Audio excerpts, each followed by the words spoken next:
How much does Geico love saving people money on car insurance? More than...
Alright, sorry, it's taking a little longer to get started.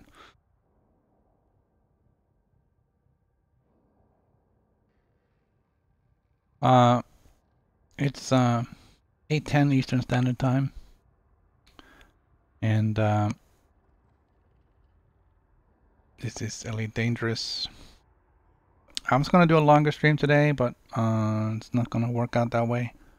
We have a snowstorm, so it's a snow day, so everyone's home. So I can't sit here and stream for 6 hours straight.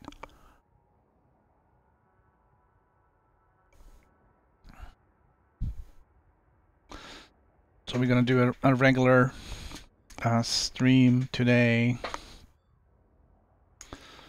Alright, I am a little bit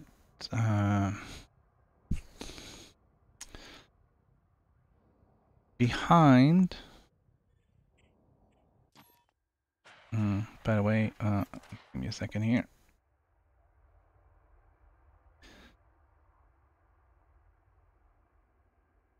So this is my puny ship, and that is a neutron star, and this is a huge ring around a neutron star. Kind of cool stuff.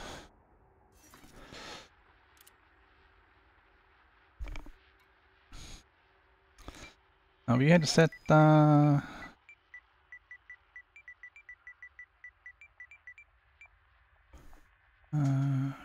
red spider sector.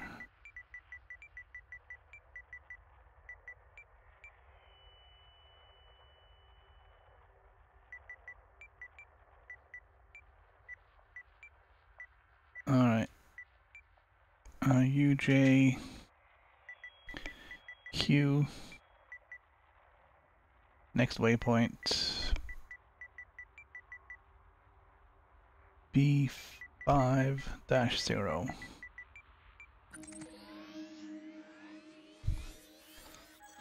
There we go.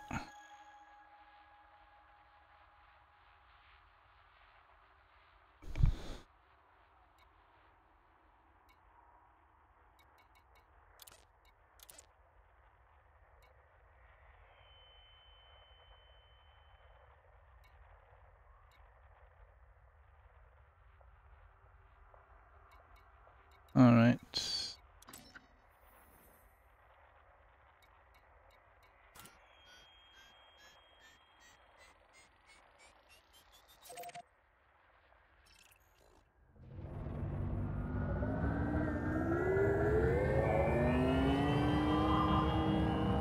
I thought I was boosted.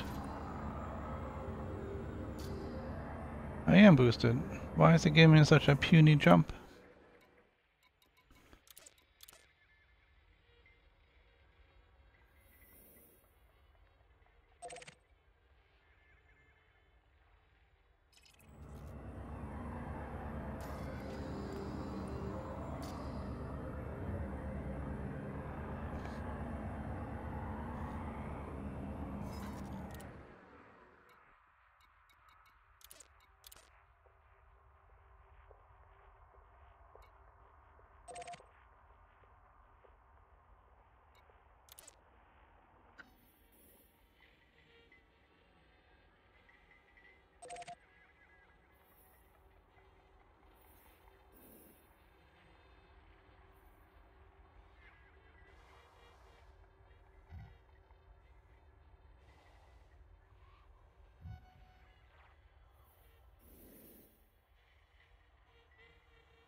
$107.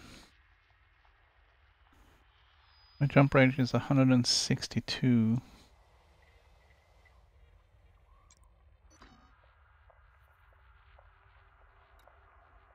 All right, we're gonna jump straight there. We'll sort it out when we get there.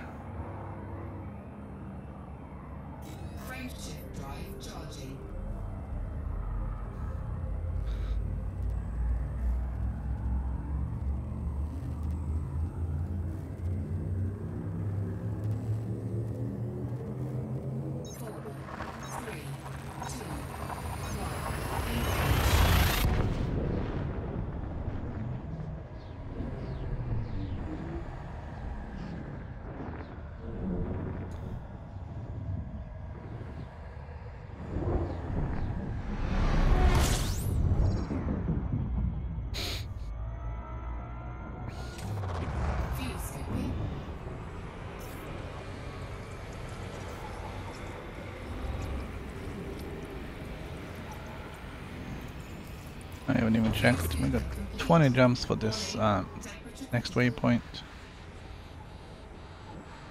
Alright.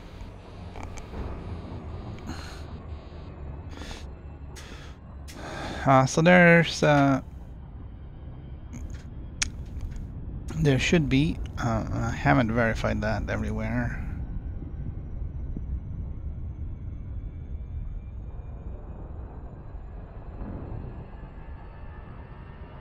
Okay, there is. And on the last one,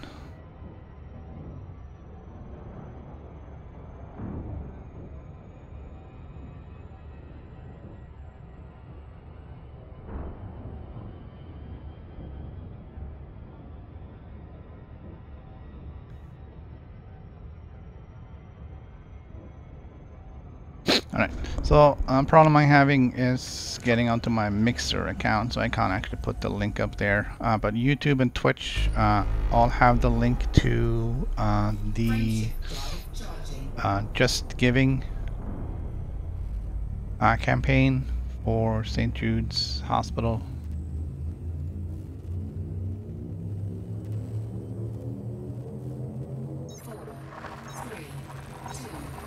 So if you're feeling charitable, you can donate to that as part of the whole Enigma expedition. It's the fundraising to St. Jude's Hospital for cancer research.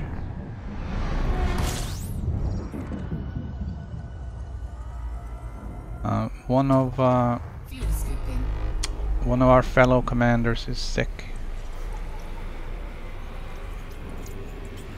And that's what this expedition is for. He wanted to go to Colonia, so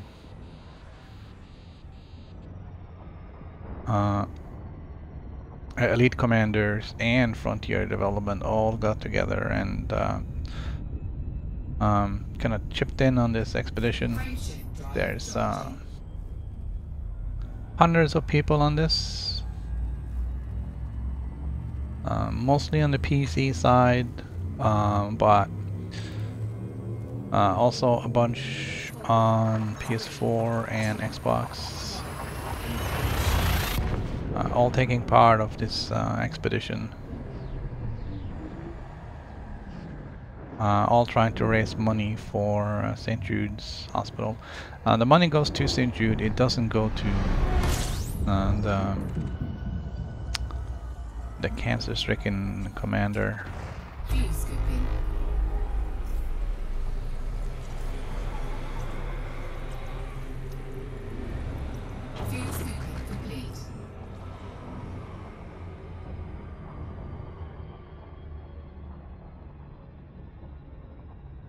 So if you feel like you can contribute, please click the link on Twitch or YouTube. And go there and donate a couple of bucks. Frameshift drive charging.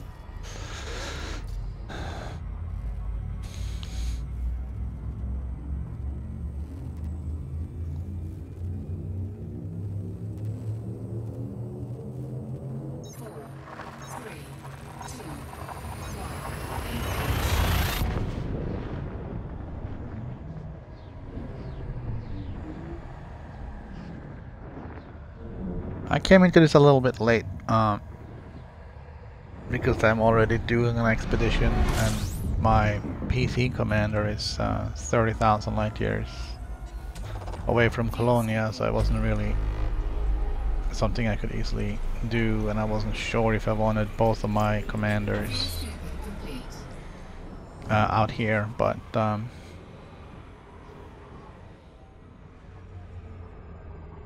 this is the right thing to do.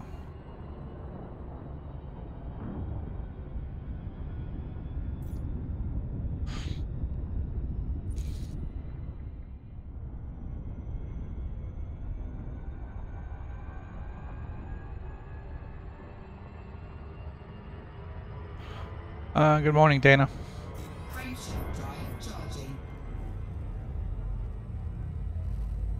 Got the kids off to school yet?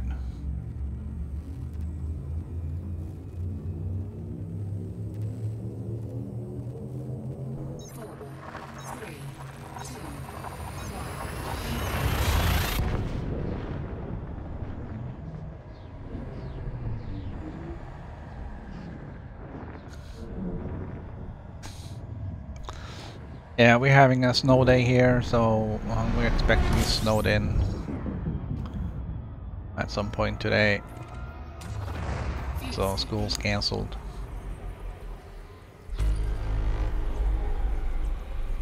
Unless the snow picks up, it's gonna be screaming and yelling tomorrow why school was cancelled, but they had to make that call based on the information they have, and they can't see what happens in the future. So Frameshift drive charging. call was made. Alright, we're heading to the Red Spider Nebula. I think that was yesterday's. 3,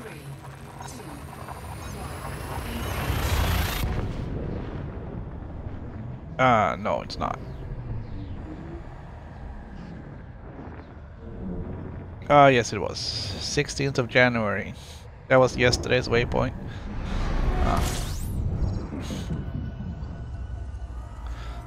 Didn't really have a chance to do PlayStation Commander yesterday.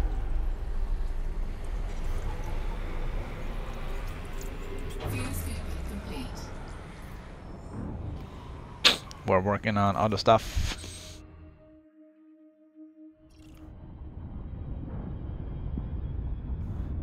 Yeah, we struggle with the cold as well. All December was very cold. Frameshift drive charging. We got an epic electric bill.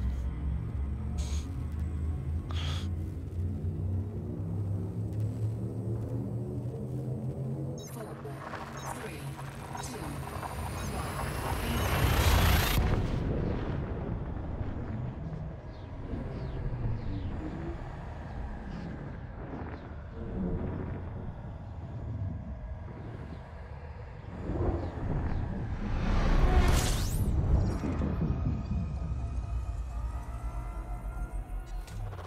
Fuel scooping.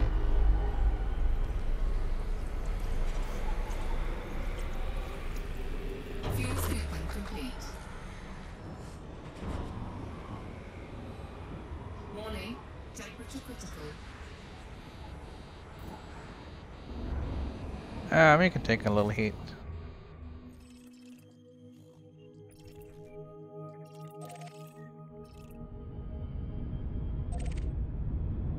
We're gonna repair when we get to Eagle sector anyways. Frameshift drive charging. I really wanted to go to this waypoint 6, which is the next one, which is another 1200 light years, and we should get there today. 4, 3, 2, 1. It's called Thor's Eye.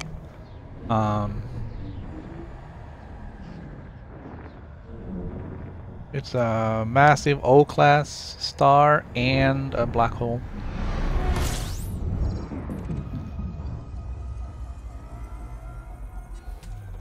Fuel scooping.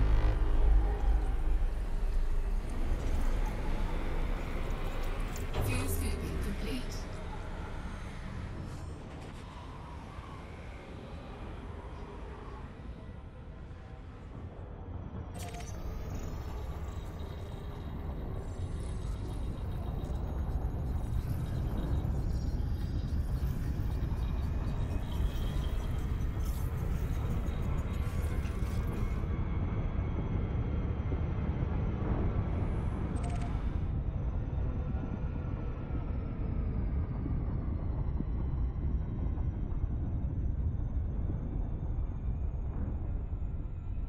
Frameshift drive charging.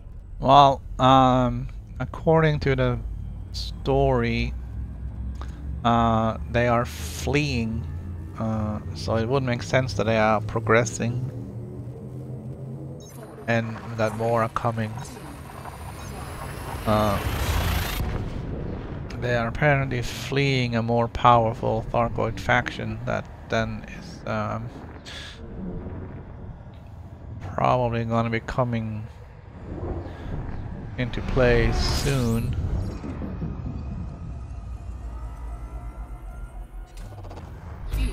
the thought is that they are trying to put us in between themselves and the other Thargoid faction,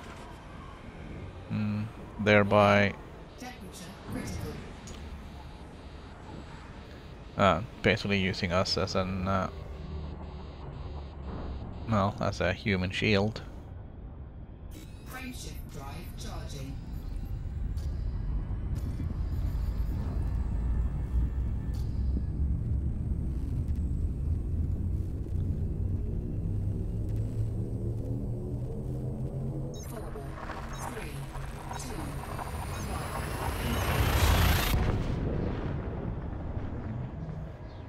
Yeah, there's a lot of them. There should be people down there fighting though.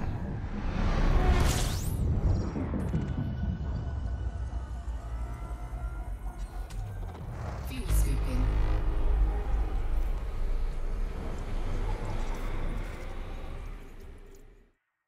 Fuel scooping complete. The system map is so slow on the PS4.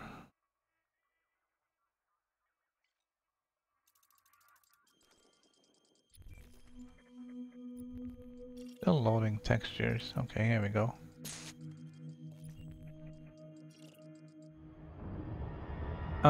What was I thinking?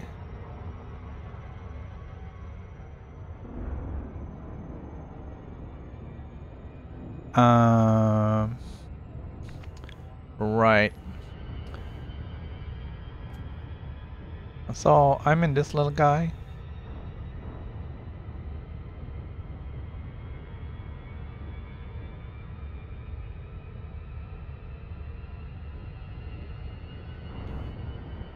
Hello.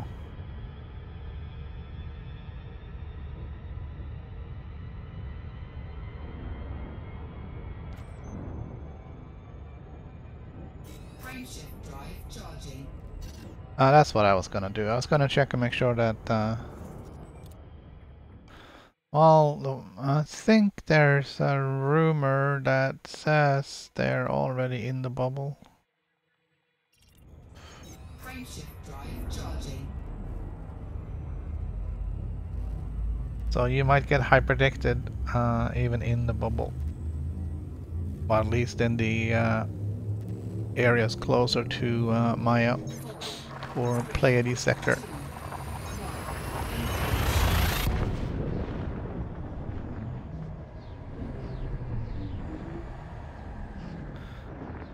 Sorry, my Twitter is exploding right now.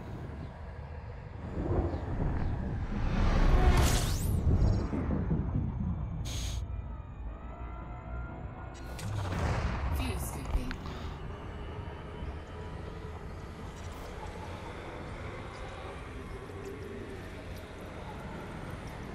Fuel scooping complete.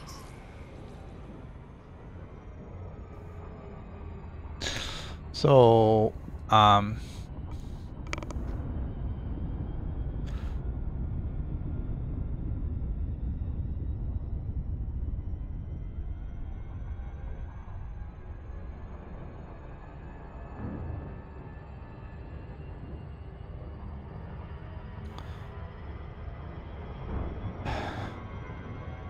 so YouTube has changed the requirements for their partner program. You need to be a part of the partner program in order to monetize your channel. Or monetize your videos, whichever way you want to call it. Drive charging. They changed their requirements. So basically they just kicked 500,000 people off the partner program.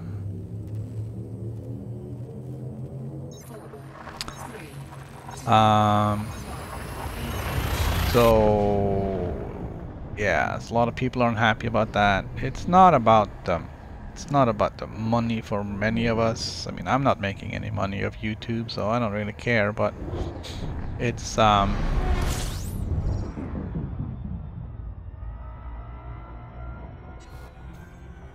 don't know. It just seems like YouTube had nothing better to do than to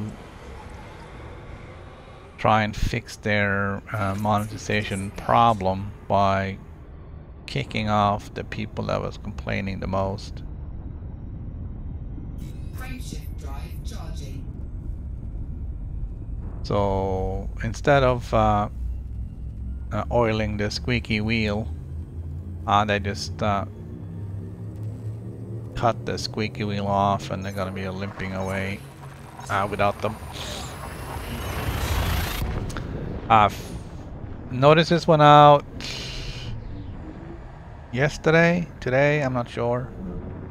I didn't read the date on the email, and didn't really matter. February 20th partner program is gonna close down for a lot of people. Fuel scooping.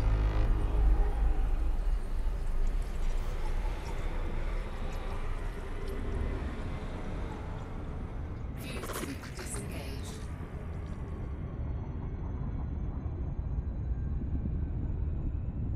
Frameshift drive charging.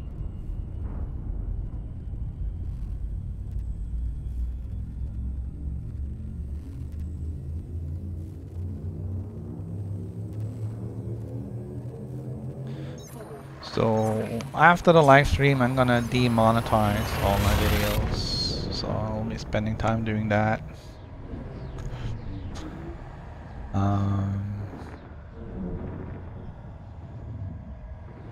Also, I'm gonna be streaming to YouTube, and I'm gonna shut that off. But I'm probably gonna be promoting the stream on Twitch or Mixer. I'm just gonna fix my Mixer password.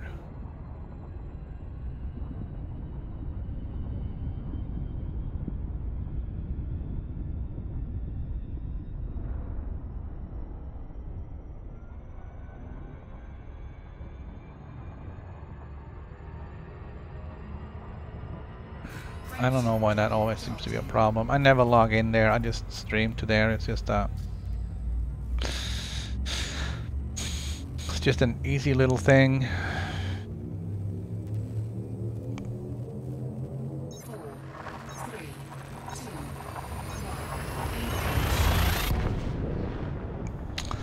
Yeah, I think a lot of people are gonna say it's the final straw and just move to Twitch.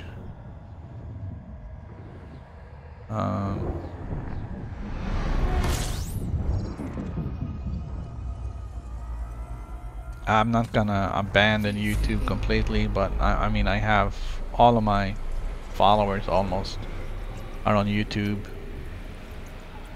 Well, it will be kind of stupid to do that, but Warning, temperature critical. when I go and promote my streams on Twitter and Facebook and anywhere else, I'll be linking into Twitch rather than YouTube. Subscribers will still get notifications when streams goes online and content is posted. Frameshift drive charging. Can't post stuff to Twitch though, so all the content kind of still has to go to YouTube. Mixer is a platform I'm not really sure what's going on with.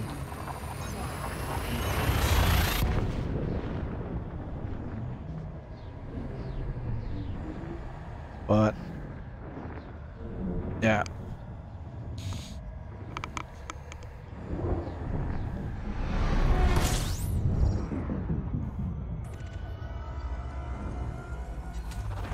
Fuel scooping.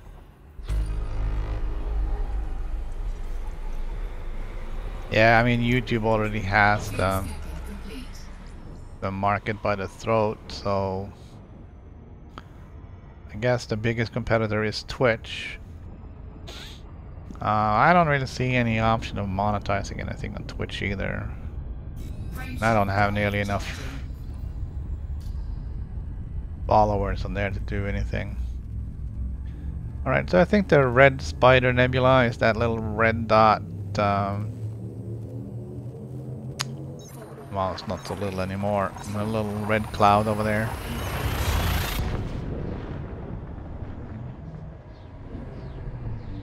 It is a planetary nebula, it says.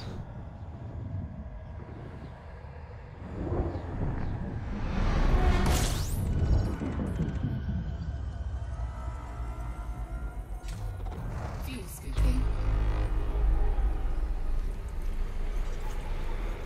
This little thing got pretty good jump range. Complete.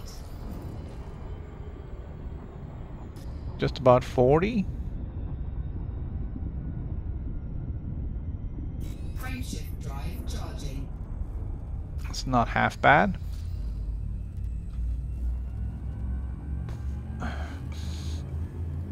There isn't a lot of stuff you can put in it though. So this is sort of a bare bones jumper.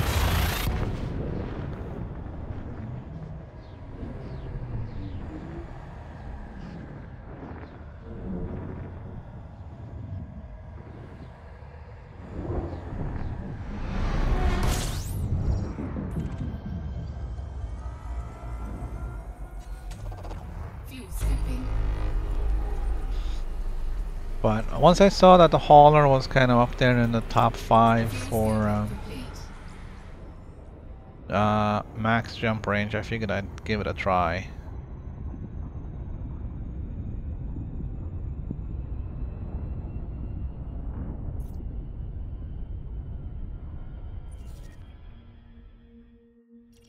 Frameshift drive charging.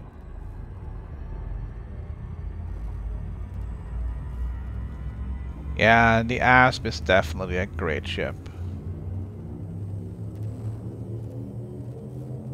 I love that thing. It's really responsive, very maneuverable. You can put enough weapon on it to make a difference. You can get enough jump range to get to where you want to go.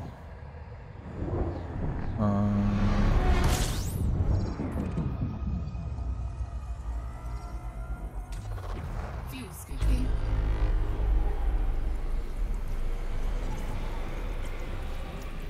Fuel scooping complete.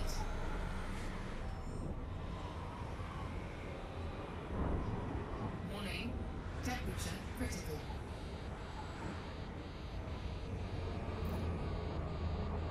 A little hot in here. Frameshift drive charging.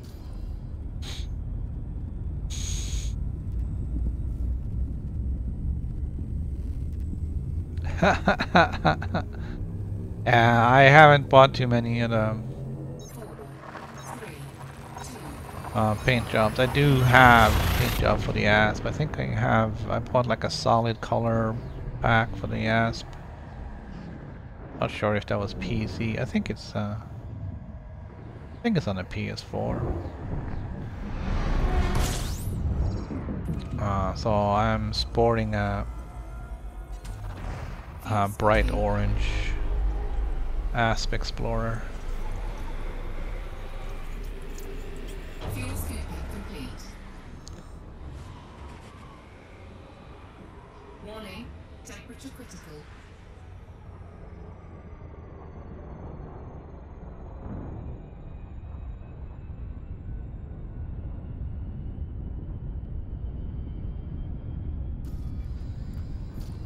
Alright, that was quick. Frameshift drive charging.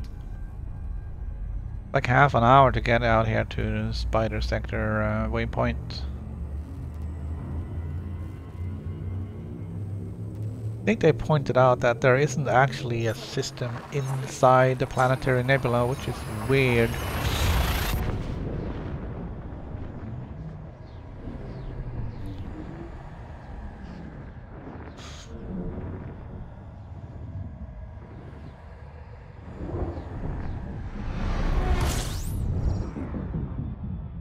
There's usually something.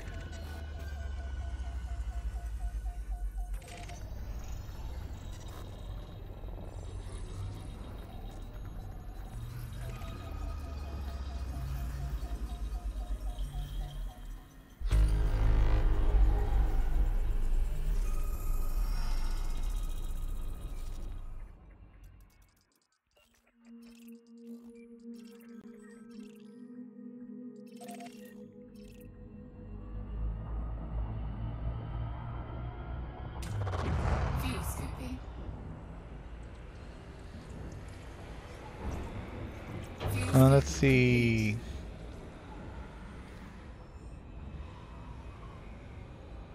Base camp was B2.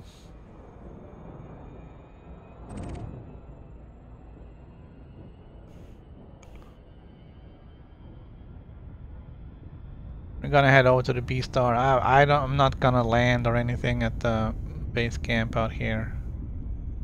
I'm terribly late. I guess that's the nebula.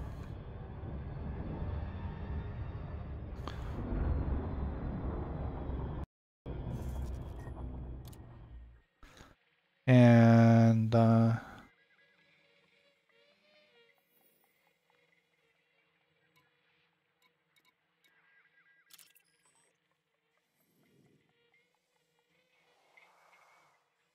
now normally there is a star inside a planetary nebula.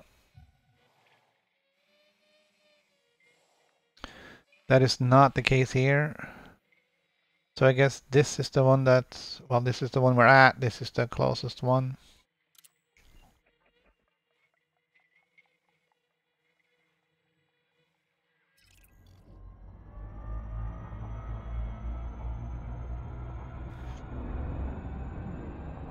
Hey Caster, we're doing great. Doing good. I'm doing the Enigma expedition, which is a trip out to Colonia through a number of waypoints.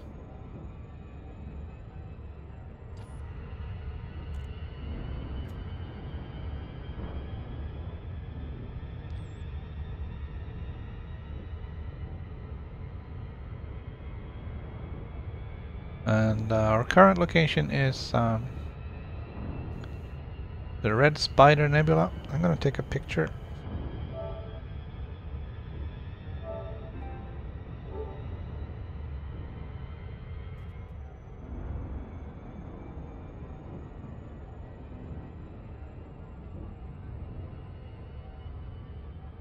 No, it's a hauler.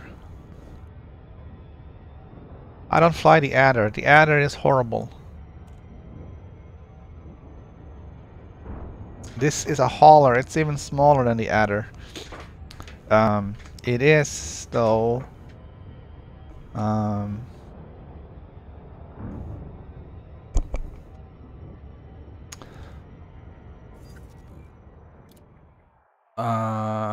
It's a ship with pretty good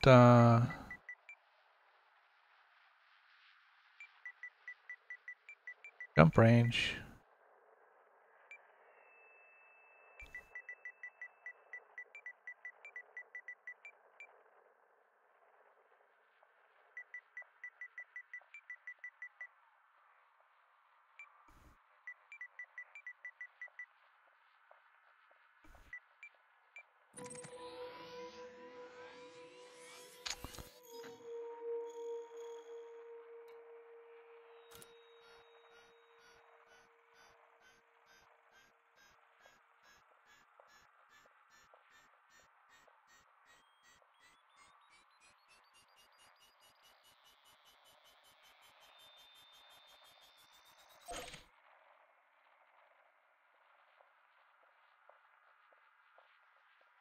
$16,706.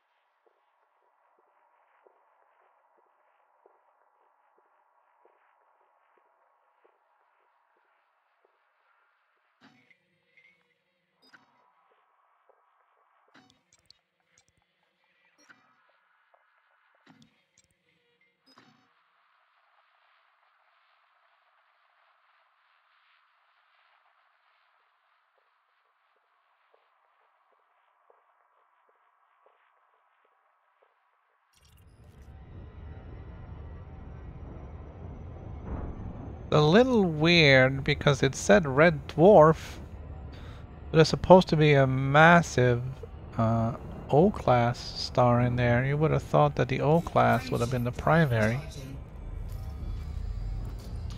Alright, so this is a longer leg. This is waypoint 6, Thor's Eye.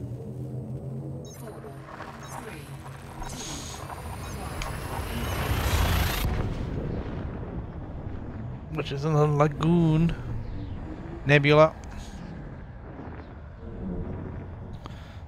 Supposed to be a massive O class with a black hole.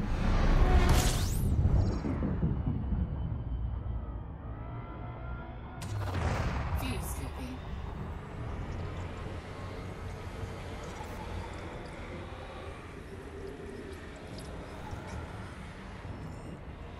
Fuel scooping complete.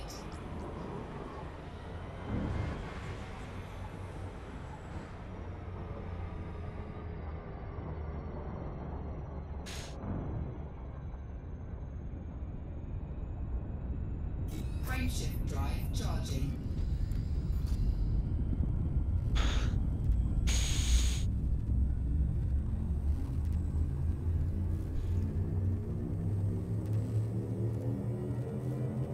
Four, three, two,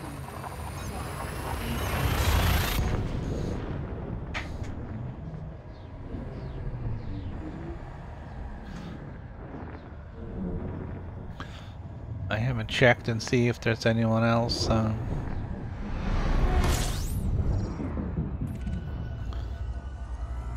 out here right now. fuel scooping.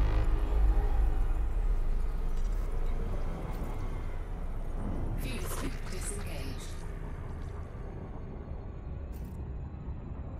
Not out here, no.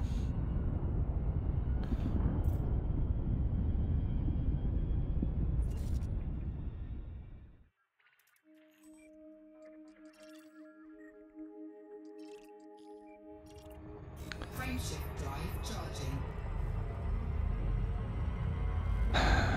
In other news, yesterday's live stream from Frontier Development was met with yes, some mixed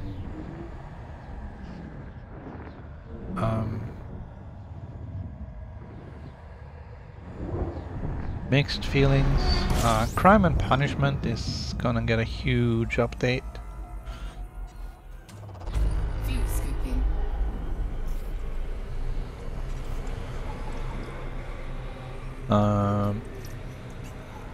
Which I think is good. Fuel scooping complete. I guess one of the good things is friendly fire is gonna take more than just a little blip.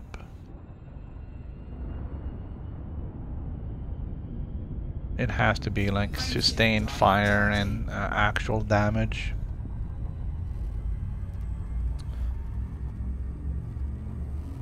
So if you're in a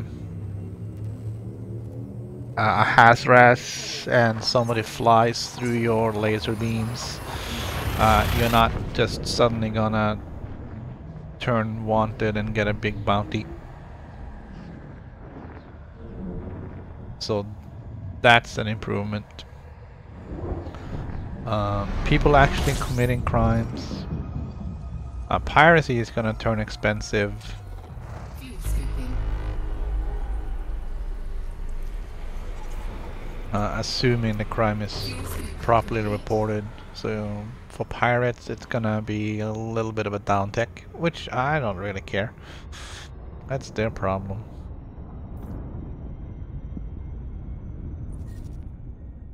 But you can actually end up getting like arrested and end up in a detention center, and then you have to pay to get out, pay fines, whatever, to get out.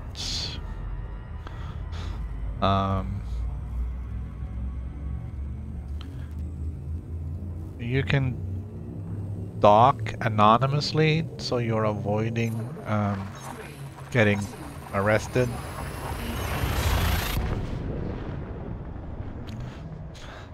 Well, that wasn't the squadron part though. That was the wing missions. Didn't have anything to do with squadrons. The wing missions are just normal missions that are expanded beyond what one person can do. And it allows wing members to share in the workload and rewards of a mission. Squadrons is gonna be... Squadrons is a whole different thing. And I don't think that's gonna be in the Q1 update. Frameshift drive charging. People seem very, very upset about combat logging, and I understand that if you are... if somebody engages you and then find themselves on the wrong end of the stick and then they combat log, yeah, that's kind of...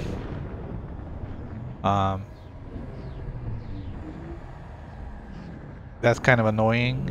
But if I'm out here and then somebody pops out and starts shooting at me, if I can't just ditch out, then I'm dead, and I shouldn't be punished for that. While it's, you know...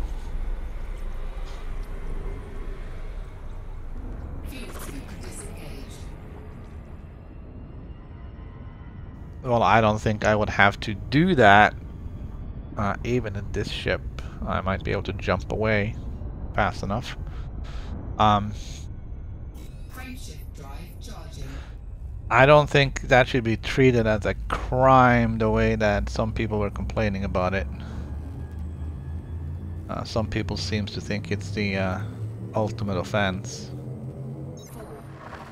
No, the ultimate offense is being attacked by somebody out of nowhere just for kicks.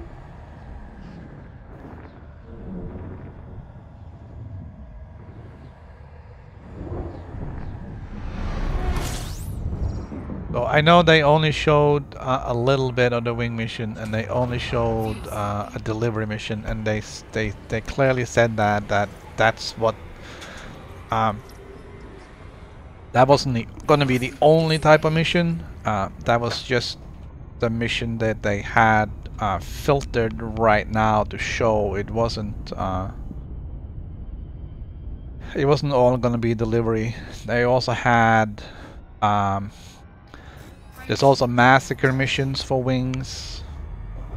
There's assassination missions. So all the pretty much all the mission types. I'm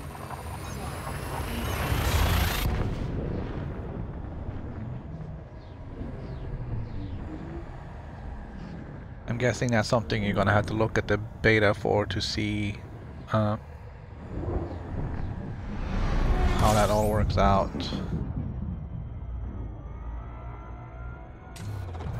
But yeah, massacre wing missions, that sounds pretty cool. Get 4 people together, drop into a combat zone with a massacre mission.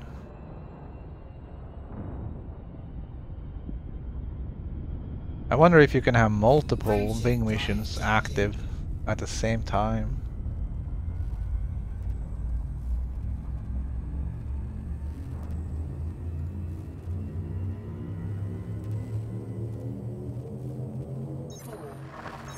Bring in a couple of massacre missions, 4 or 5 million.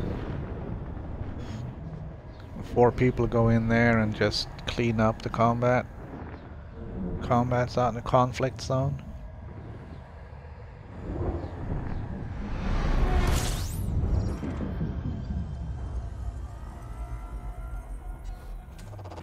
Fuel scooping.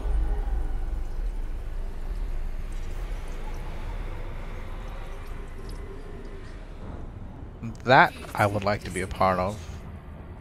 That's gonna make things like for me as a member of a player faction here,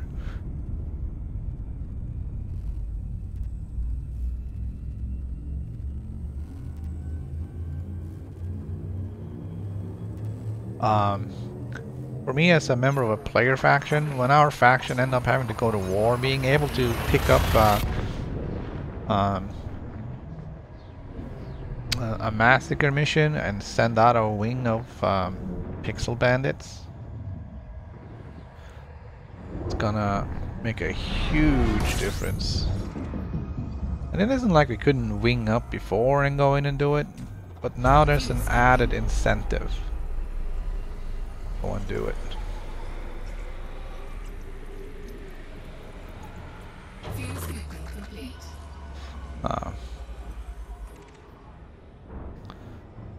The only issue I have in combat logging is if the instigator of the combat logs out to avoid getting himself killed.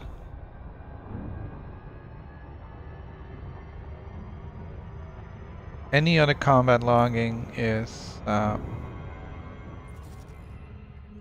would say, fair game.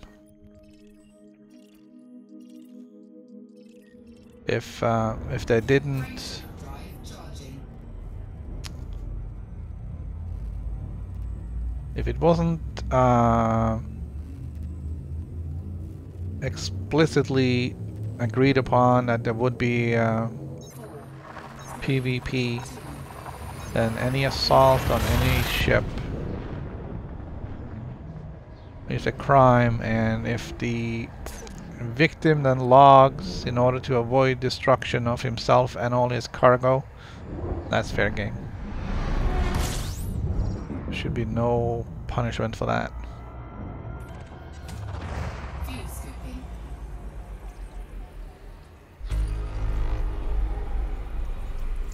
Fuse scooping complete.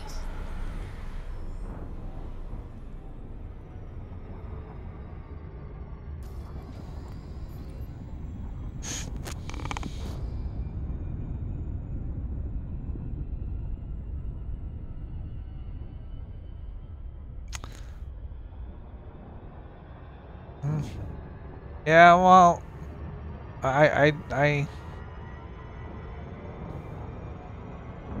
kind of agree with you. If you don't want PvP, then maybe you shouldn't be in open. But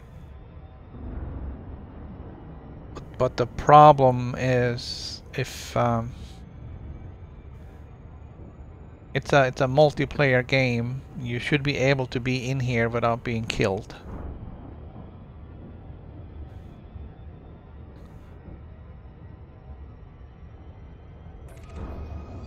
And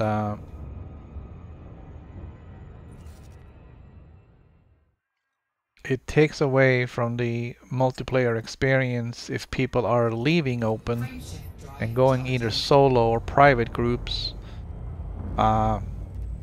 simply because of the risk of getting ganked, for lack of a better word.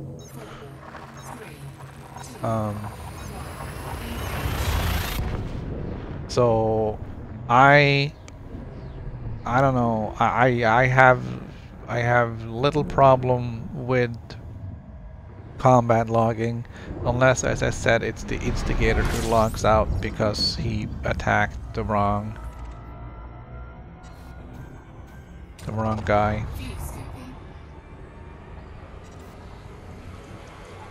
But man, if I'm coming flying in with 500 tons of palladium in my T9 and somebody attacks me, if I have the option of pulling the network cable, oh, I am gone so fast.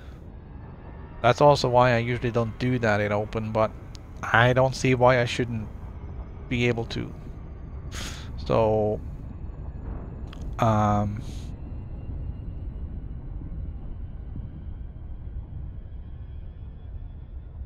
I think open should be for the mostly PvP free, and if you want to do PvP, you should go somewhere else. So you should have private groups for PvP, and then everybody else who wants to play nice with everybody else should be allowed to be where everybody else is, not the other way around.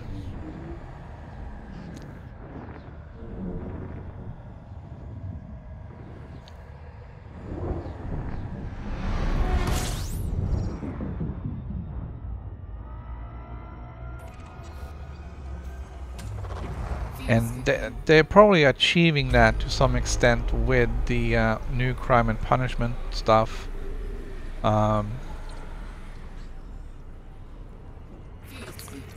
Because the effect of the new crime and punishment updates, it's going to be more expensive, and to get a bounty, because seemingly your ship gets hot and all the modules on your ship will be hot. You can't sell that ship, at least not without taking a huge loss. You can't sell that ship while you're still hot. You can't transfer those modules to another ship without making that ship hot. So yeah, you basically you have to pay up in order to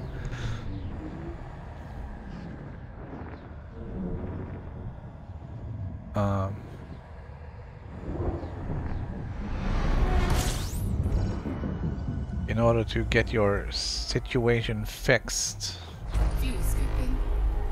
And that's gonna take a lot of the profit out of piracy, I guess.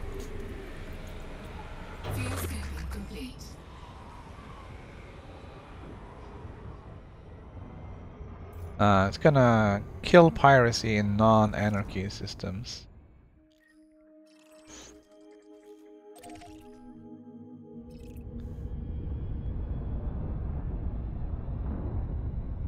We found a water world. It has been found before, but not by me, so I'm gonna go out there and have a look.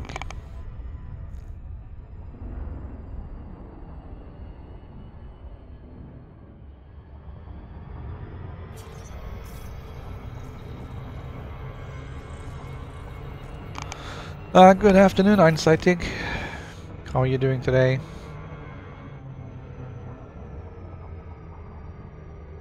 Did you watch my Interlagos video?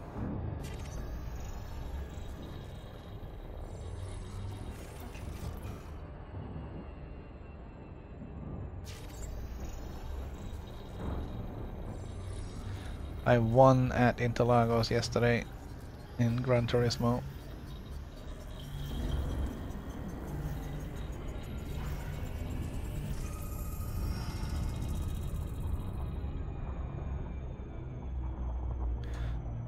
Okay, so we're gonna do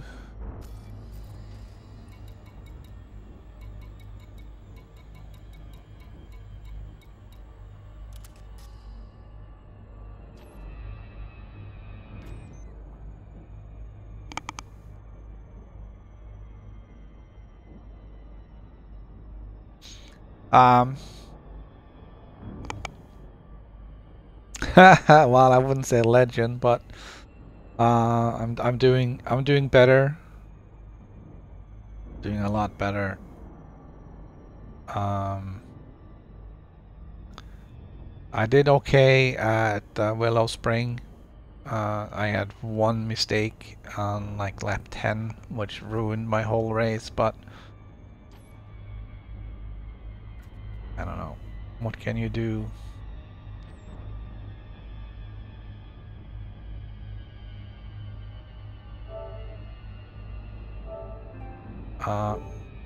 One thing that is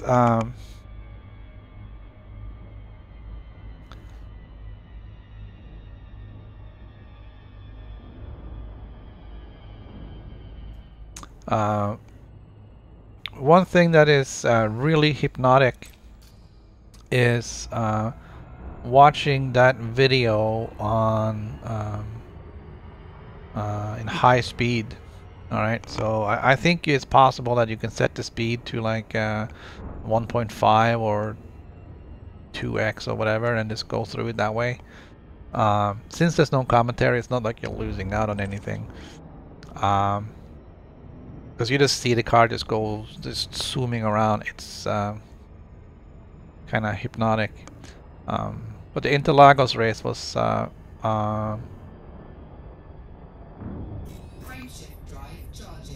it was a perfect race.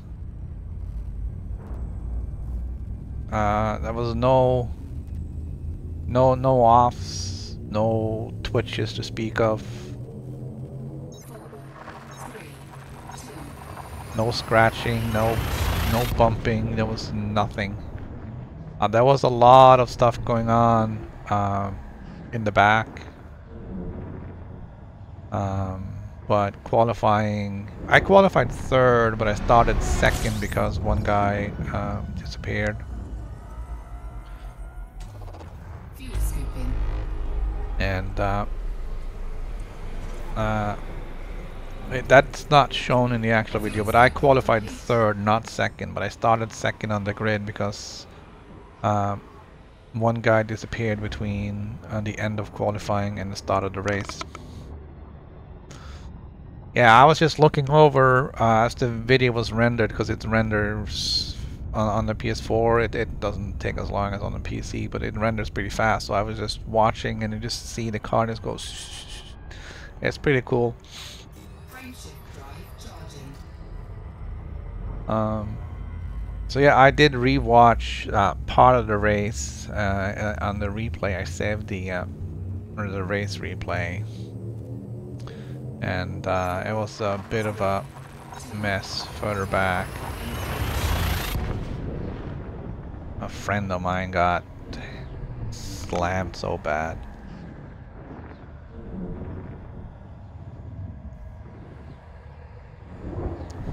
Still baffles me that Gran Turismo can't get things right. I don't.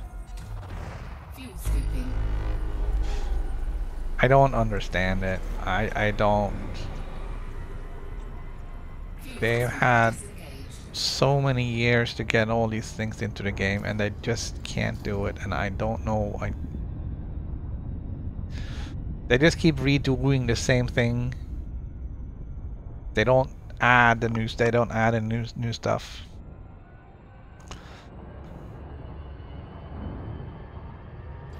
Yeah. A beautiful hauler.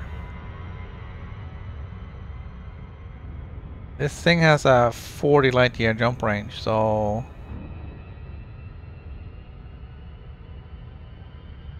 it's that's not bad. The actual range is 39.6. frameshift drive charging, Well, I don't like the adder.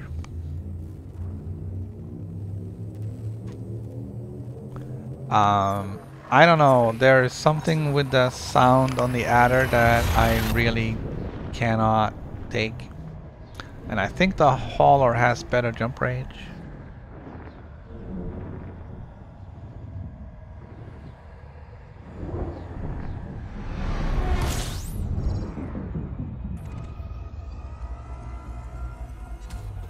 fuel scooping,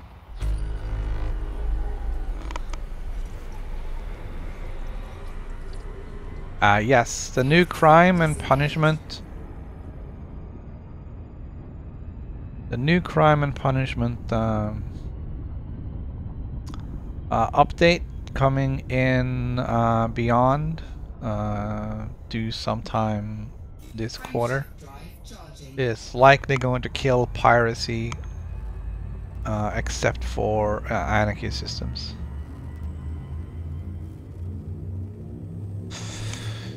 Are you out here too?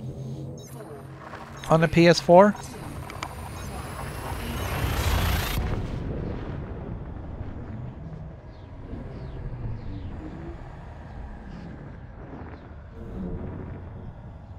Yeah, piracy is gonna get very expensive if you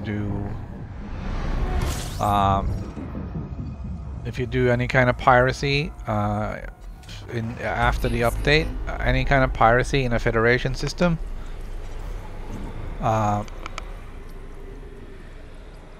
scooping, Yeah, okay. Alright, maybe not piracy, but ganking people.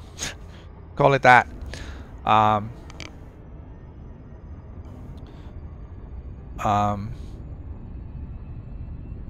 your wanted status will be superpower wide. So if you gank somebody in the Federation, you will be wanted in all Federation systems. If you gank somebody in the Empire, you will be wanted across the Empire. So it's not just in a system anymore, or for or related to the minor faction Frameshift drive charging. that is responsible for that system. It is the entire thing. That kind of leaves independent systems in a little bit of a bind because they won't have that. So a lot of stuff might move over to independent systems.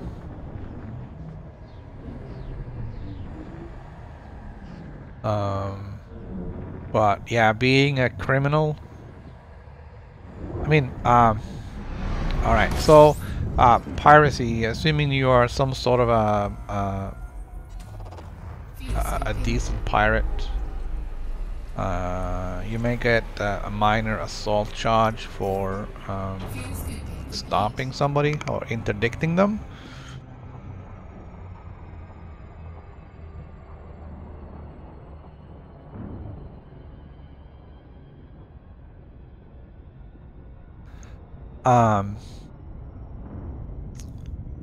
While so-called friendly fire, like right now, if you're in a harassment and you accidentally graze someone, you're immediately wanted. That's not gonna happen after the new update. It seems they have put some sort of a limit on that, where you have to reach a certain limit of damage done to the ship you accidentally hit before the Frameshift drive charging. crime bell goes off, so to speak. So just a stray shot at somebody isn't going to trigger anything. 4, 3, 2, 1. So that's gonna make HASRES, especially high-res, is gonna be easier, because if you mess up in high-res, then all the cops are gonna come down on you. So you won't have that problem anymore. But for piracy, if you're some sort of like a half-decent, polite pirate where you pull people over and demand a ransom, that's probably going to be like a minor crime. You're not really going to see much difference in that.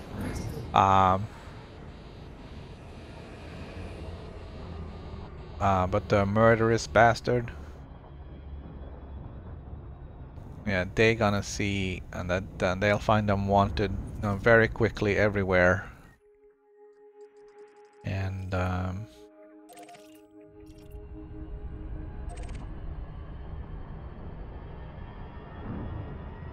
Frameshift drive charging. that's gonna be costly for them.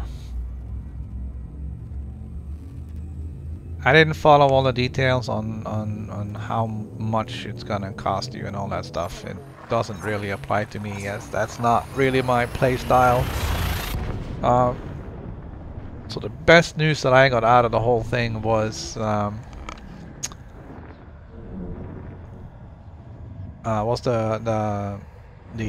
accidental friendly fire. That's going to be dealt with. People wanted to know about combat logging, but that was shut down pretty quickly, as that's not what Fuel scooping complete. they were discussing. I didn't really like how they shut it down, but you know, it's their stream, they do what they want. I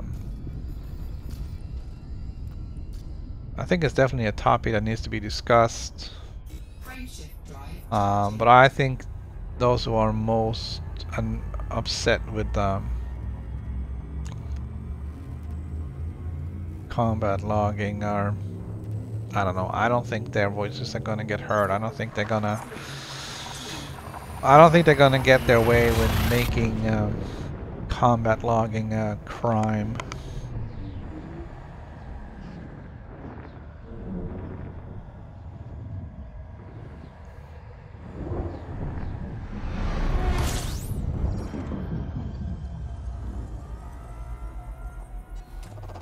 Fuel scooping.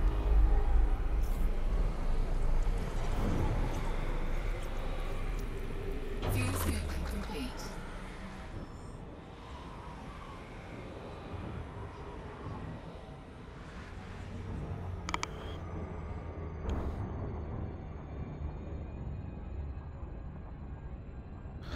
I haven't seen anyone.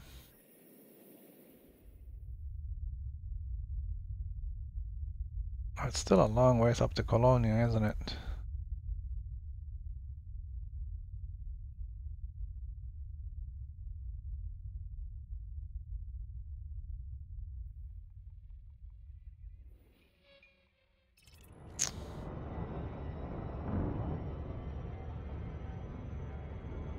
Frameshift drive charging. I keep forgetting that it is. 4,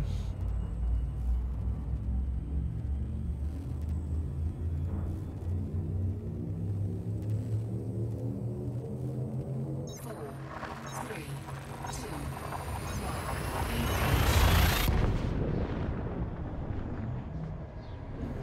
1. Oh.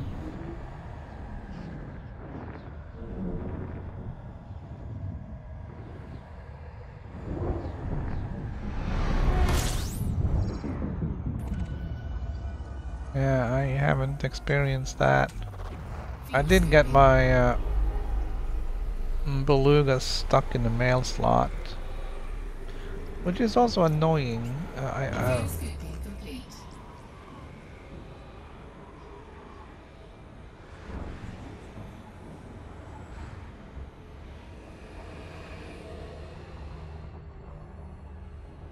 I ended up getting killed and Frameshift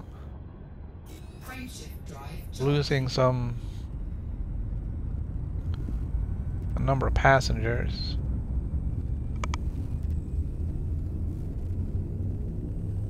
All right, Caster. Thank you for showing up, man. 4, 3, 2, 1. Always enjoy chatting with you.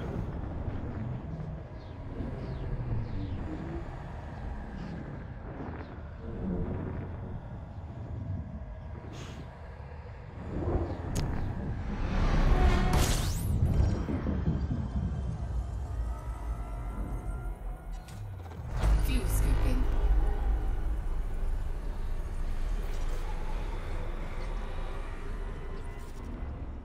Fuel scoop disengaged.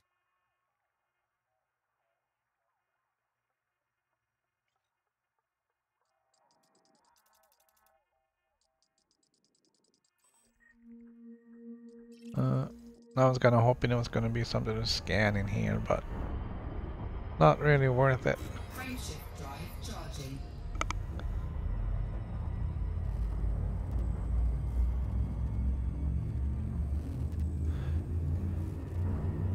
Yeah, I haven't had time to look at that. 3, 2,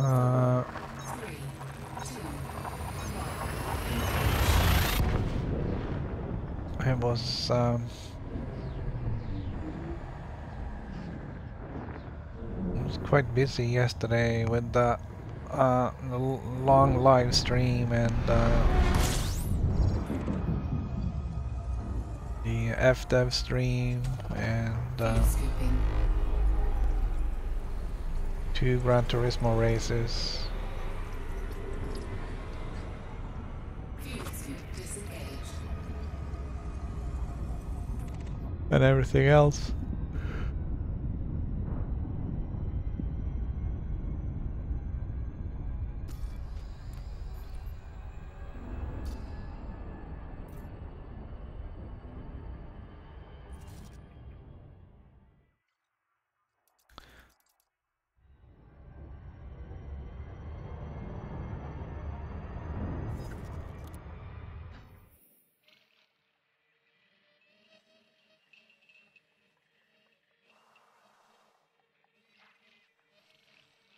I kind of wish we'd run into a neutron star or something, but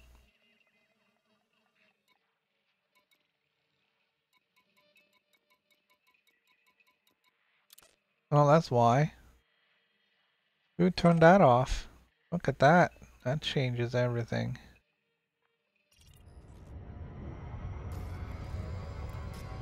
And cut 4 jumps off our trip.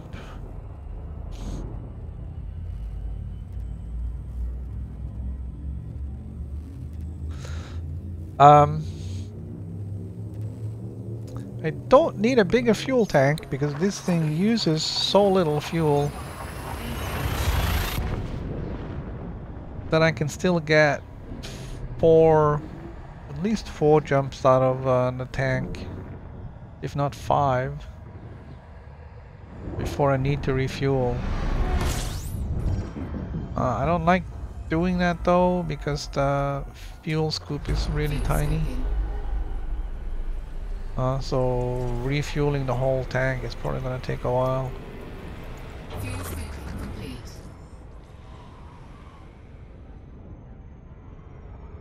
Frameshift drive charging.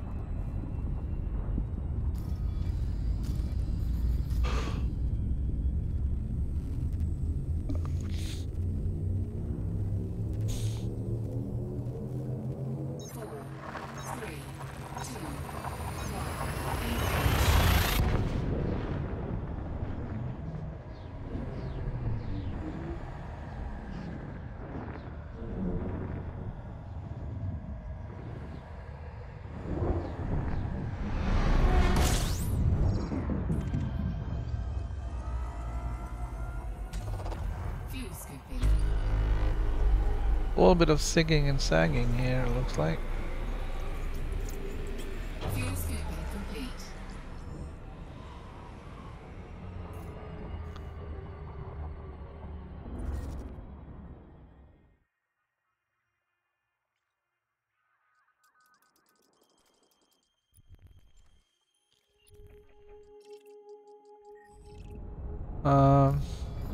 The hauler is loaded to the gills. This is all the stuff I could fit in it. I have more utility points, but I didn't think I need to put that in. So I got the 2D thrusters. I got a 3A auto field maintenance unit, just in case. I got a shield generator. It's this probably the smallest one I can fit on here. Cargo hatch. Okay. Fuel scoop 3A is the biggest one I can fit on here. Minimal life support. Minimal power distributor. 2A frameshift drive engineered with I don't know, somewhere between 40 and 50% improvement in range, or optimal mass, I guess it's called. Heatsink launcher, just in case I have a unfriendly meeting with a star. Sensors, I trimmed some weight of them. Power plant.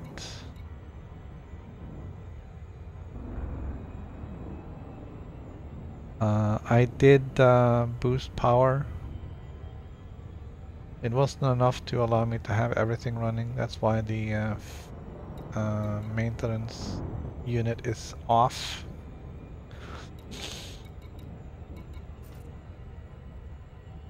I have heat sinks and that's it.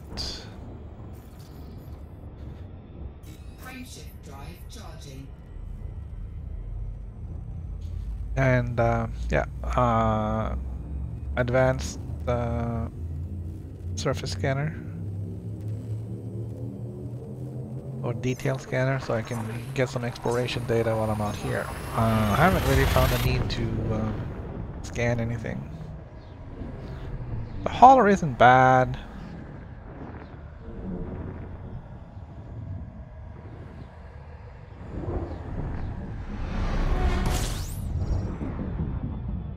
It does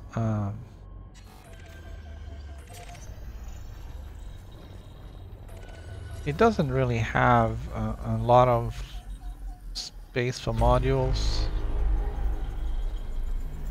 So you're not really going to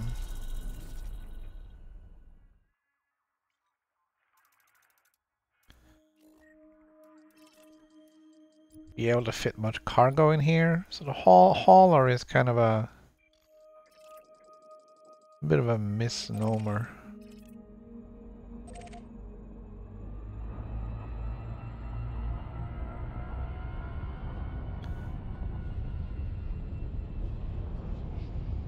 Not really hauling that much.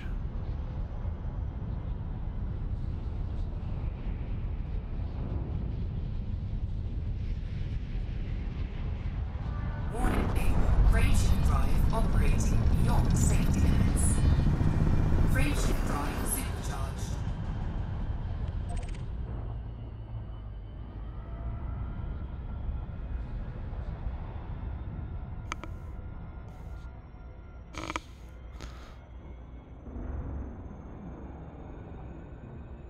Frameshift drive charging.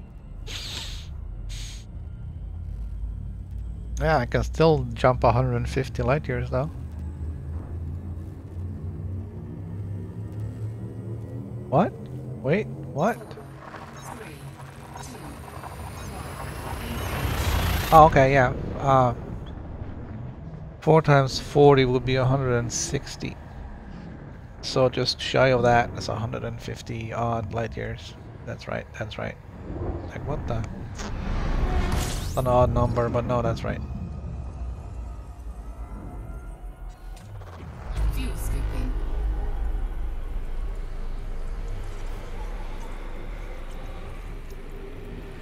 Fuel scooping complete.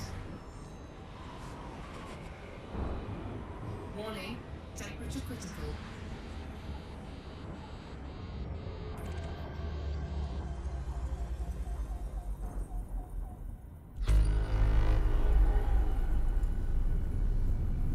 Well, if you are hauling, then you can probably take out the fuel scoop and the advanced discovery scanner and put cargo in there. That will get you some tonnage. Frameshift drive Um, charging. So you can actually haul stuff.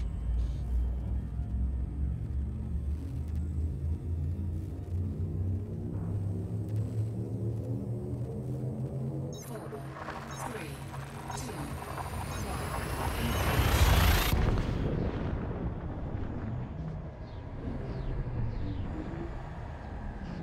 1.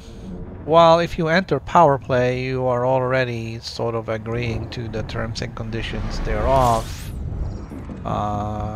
as you should understand that by participating in the power play and selecting a Complete. faction or Temperature power, critical. you will become the enemy of all the other ones, and you may be considered hostile. And if you are hostile, you will be fired upon. So you've already agreed to that by entering. So I would guess if you are in power play, then you are free to shoot on anyone that is in any other faction and considered hostile without having to take any crime and punishment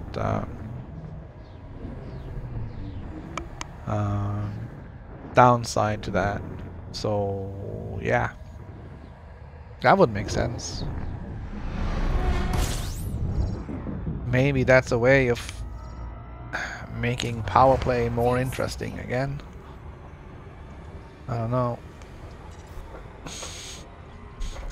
I didn't Fuel scoop disengaged.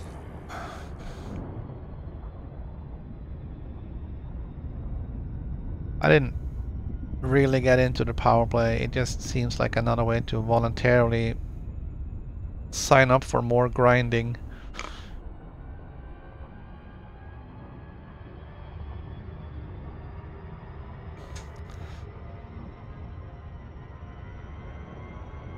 Frameshift drive charging.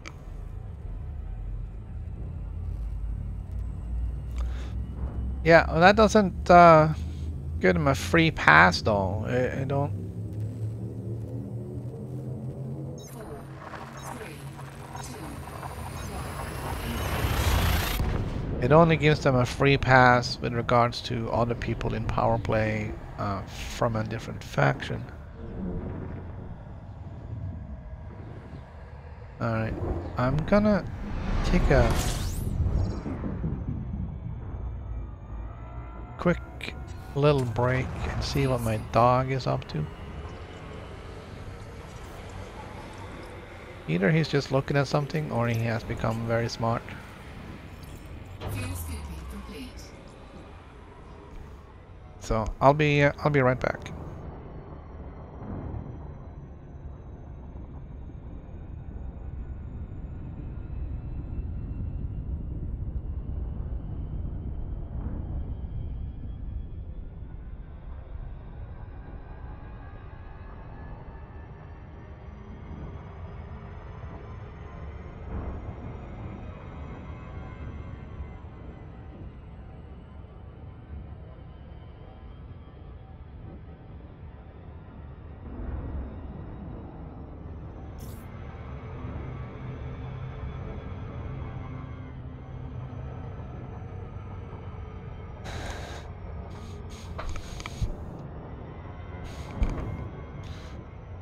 Alright, I don't really know what the dog is up to.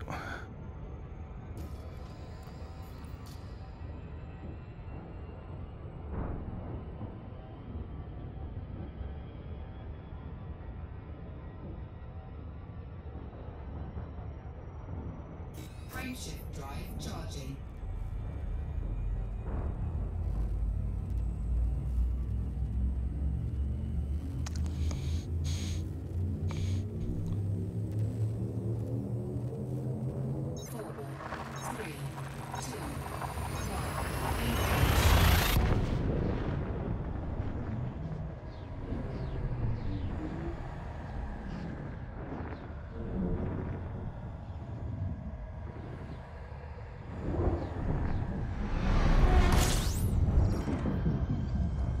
Alright, so we Fuel scooping. only got a few jumps left. Which is a little bit Fuel scooping complete. a little sad. We got here like way too fast.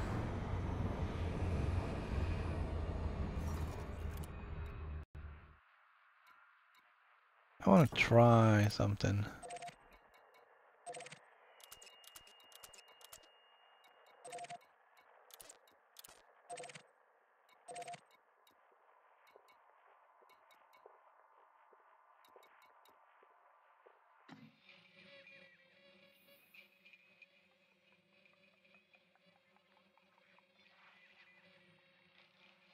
Isn't there a settlement in the lagoon sector?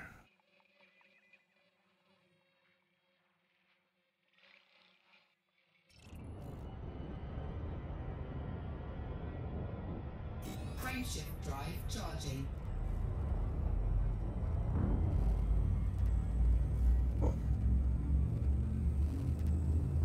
I thought there was. Not that I need it, but 4, 3, 2, 1.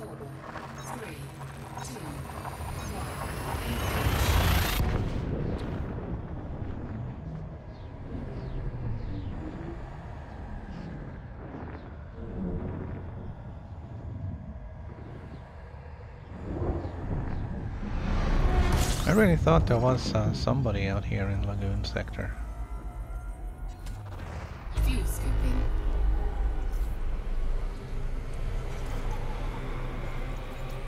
Fuel scooping complete.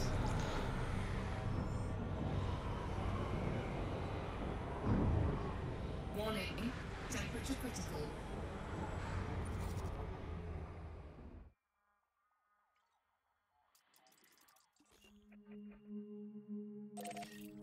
Alright, look at this.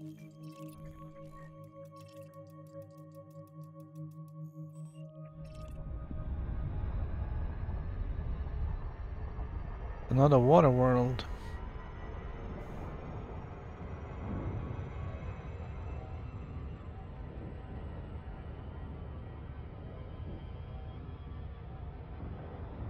We'll go check it out.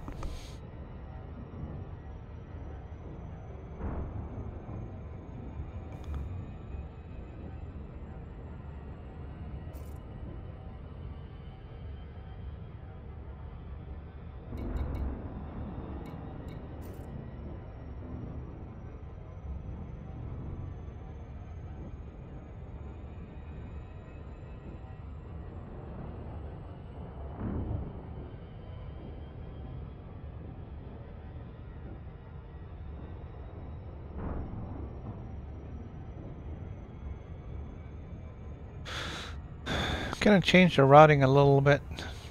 See if you can make things a little bit more interesting.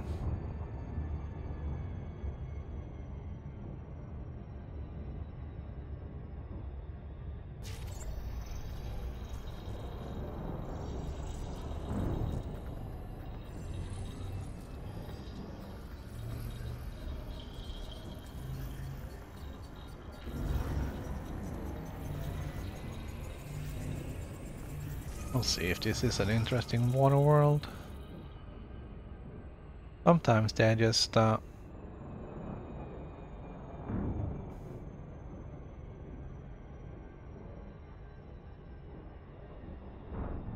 of boring blue specks.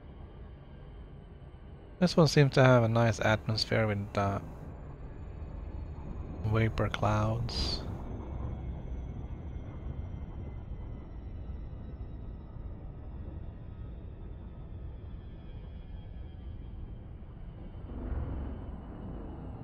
Well, that's kind of redundant, but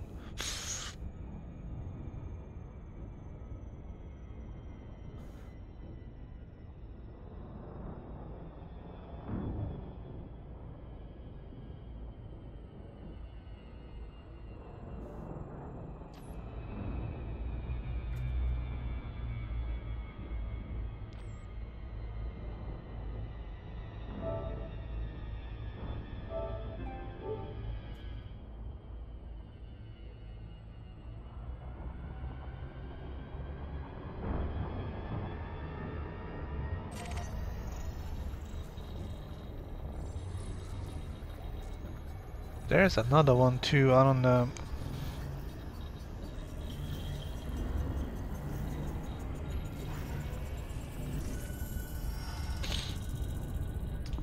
The B star.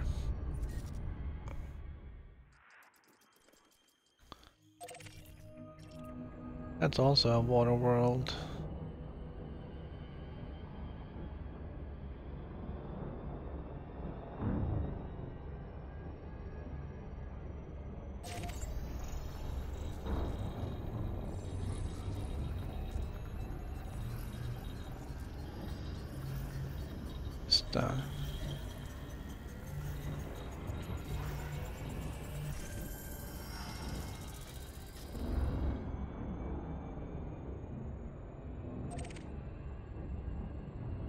We have plenty of time to get to where we're going.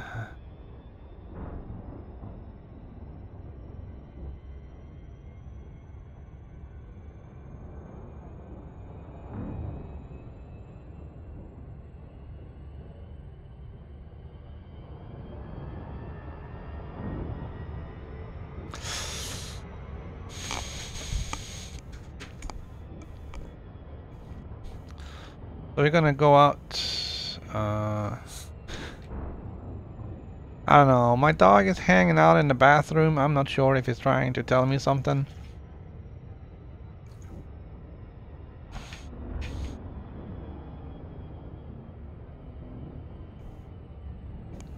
So either he wants to take a bath. You want to take a bath?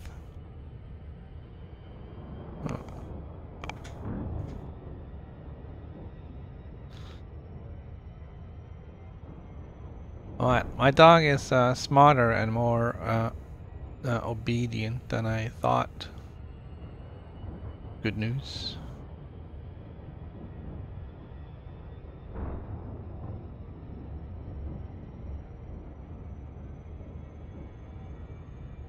It's kind of interesting to see how bouncy the hauler is.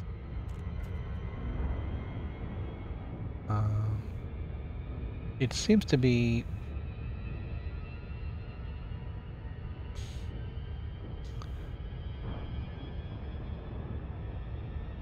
I don't see it on the external camera, but certainly when you're in here, it feels the ship is moving more, like when it's, I don't know, bouncing into some solar winds or something. In the Anaconda, you're just like plowing right through. But here there's actually some sort of, I mean, that's different.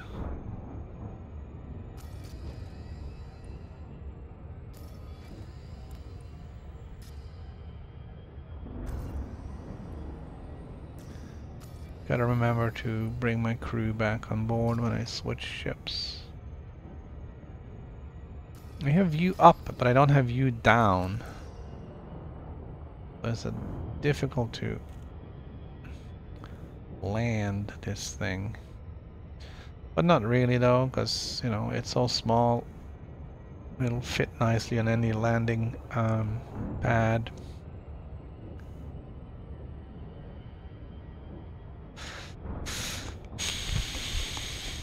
Alright, so while we're flying those few thousand light seconds out to the next star here, I thought there was a station out here in the jump to station.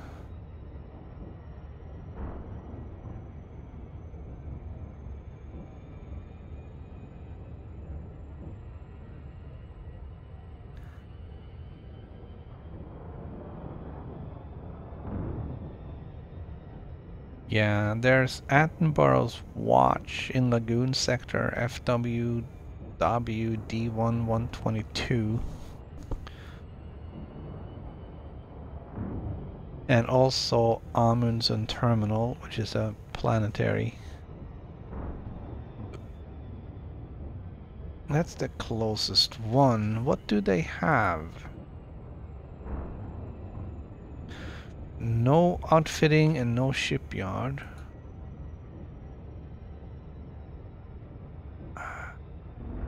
Damn it.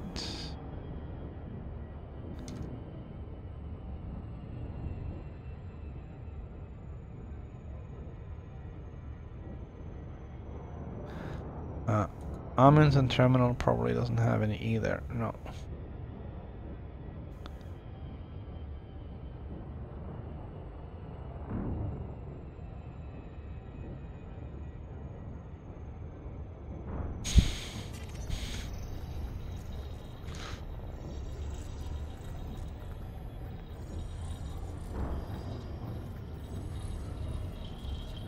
Alright, so we're getting closer here.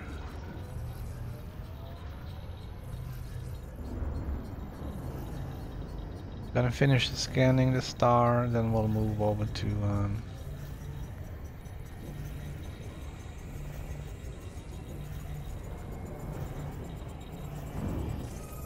the water world.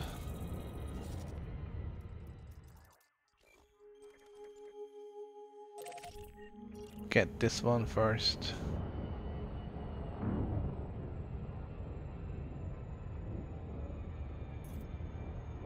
I'm not sure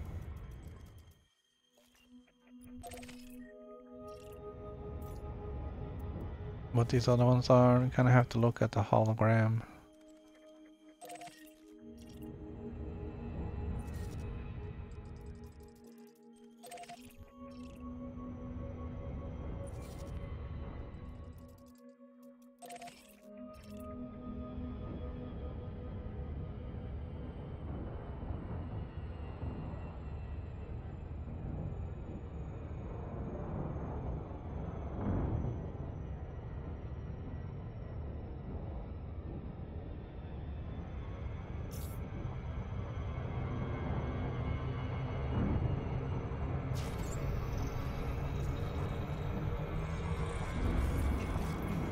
Kind of sad having flown all the way out here and then have to do a loop of shame, but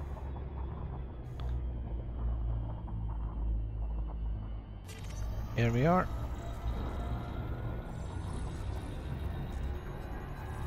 A little longer than I would normally fly for these kind of things, but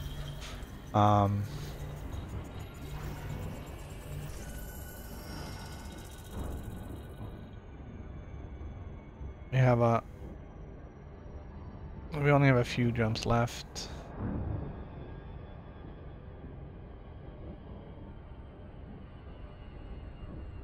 We still have another hour and 15 minutes to go, so gotta fill it with something.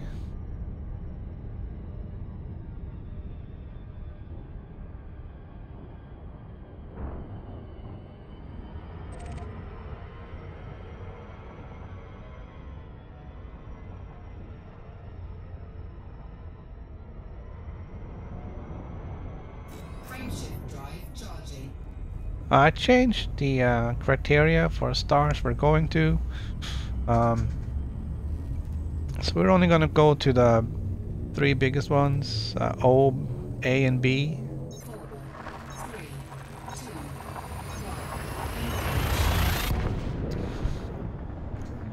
1. As well as some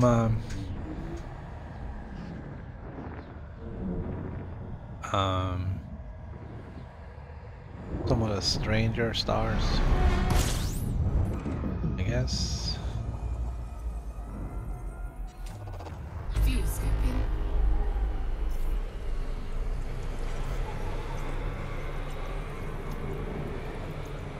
Fuel scooping complete.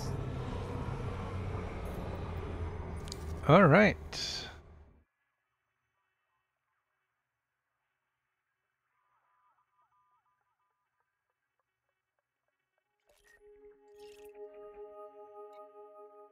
Class B.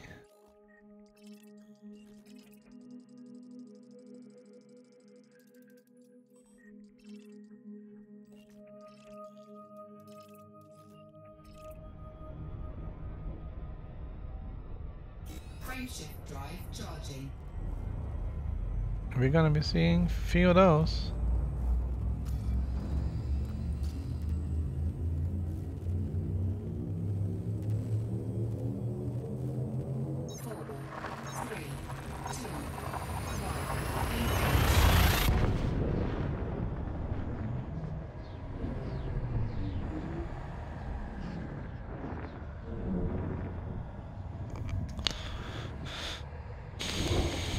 Alright, so we're doing the Enigma expedition, which is a Fuel scooping.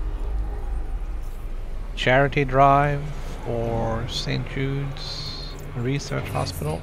Complete. St. Jude is a hospital that focuses on cancer treatment, Critical. primarily for children.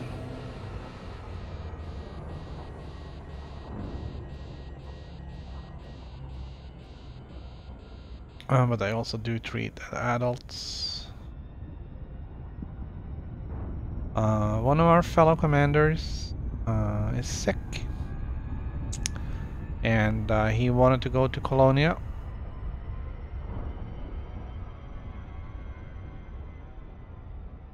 So I believe it was Commander Plater who started this whole thing.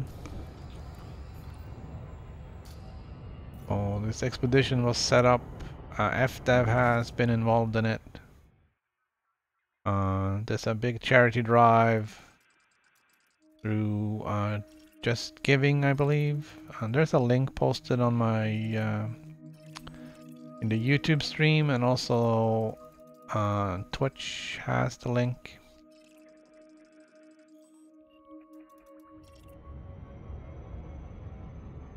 In case you feel like donating to St. Jude, all the money goes to St. Jude. Nothing goes to me, and nothing goes to our fellow sick commander. It all goes to the hospital. 4, 3, 2, 1.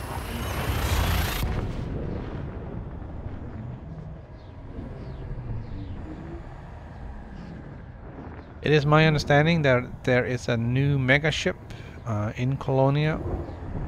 I'm not sure if it will be parked there permanently or if it will move, but it has been named after the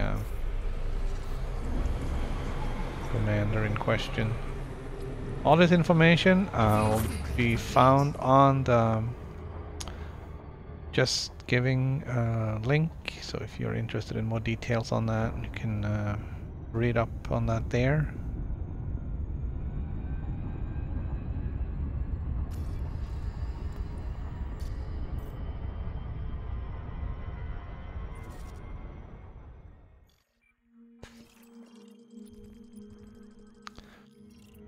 Frameshift drive charging.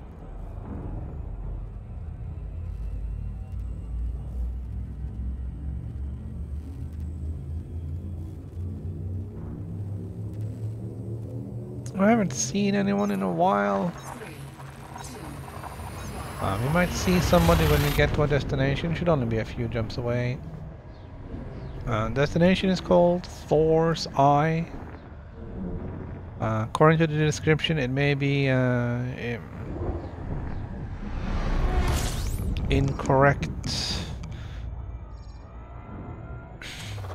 They may have chosen the incorrect god for this. It's a giant blue star.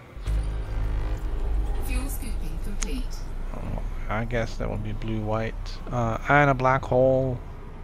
But it is Odin who is the one-eyed Norse god, not Thor.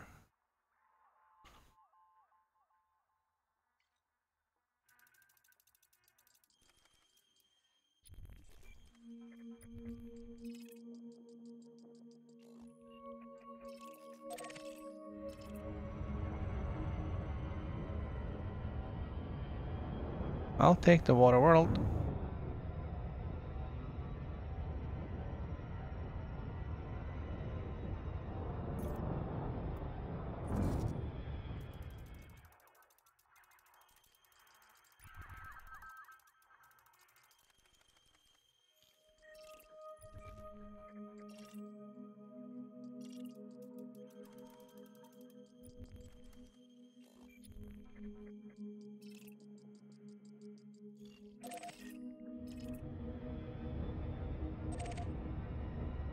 Doesn't seem to be much else out here.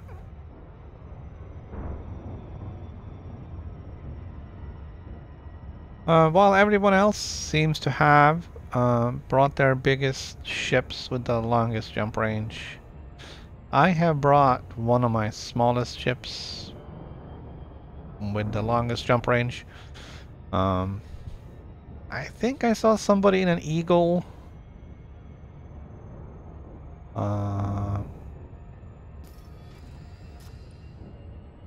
That's pretty cool.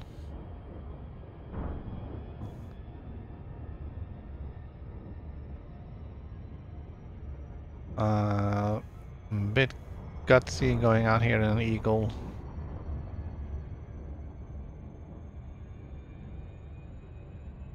So I'm gonna applaud him for that. Alright, so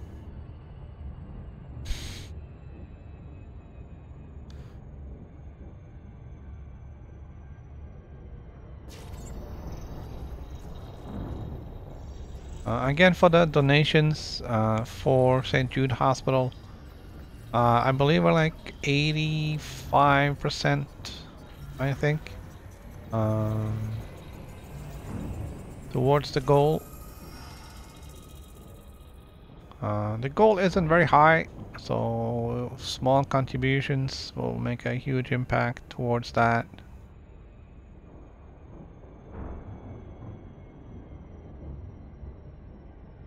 I'm not sure if there is some sort of a minimum, but $5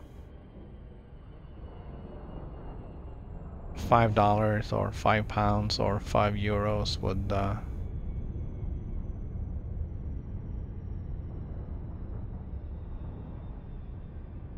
be helpful if you have to spare. There's no pay to play here. You don't have to.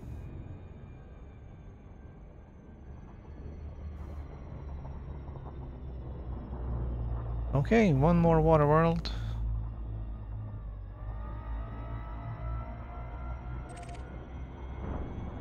I don't think you can hear my phone, but my Twitter is going crazy today. Frameshift drive charging. There's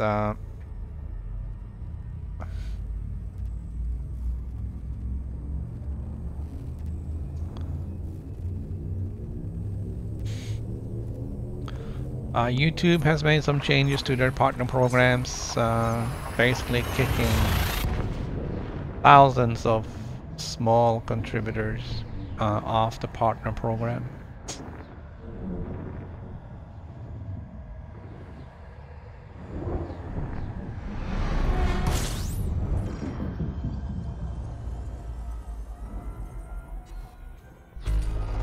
Fuel scooping. So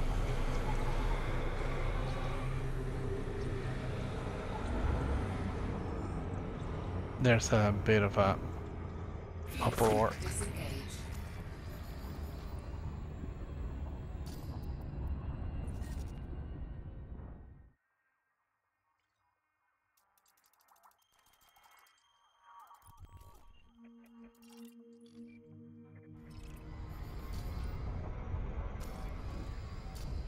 Right, we're like 2 jumps out. Frameshift drive charging. It's kind of cool just jumping to these big stars rather than all the little M stars. There should be enough stars between here and Colonia to be picky with where we want to go.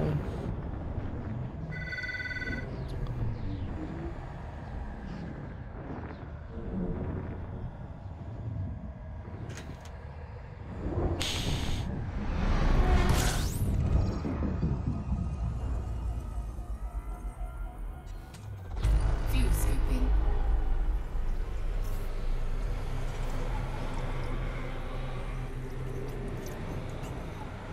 Fuel scooping. Alright, complete. we're just gonna bow out from the star before we do anything else. Really?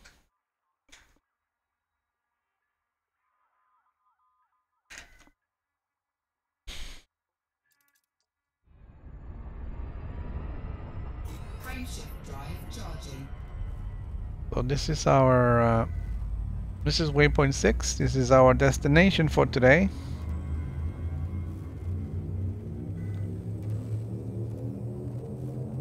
Four, three, two,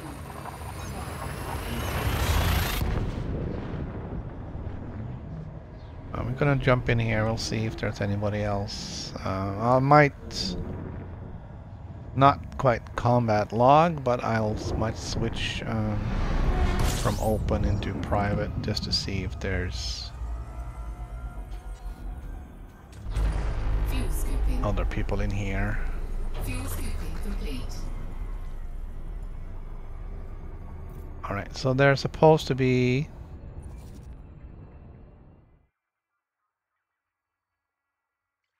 unless somebody made a typo. Yeah, this is totally not it.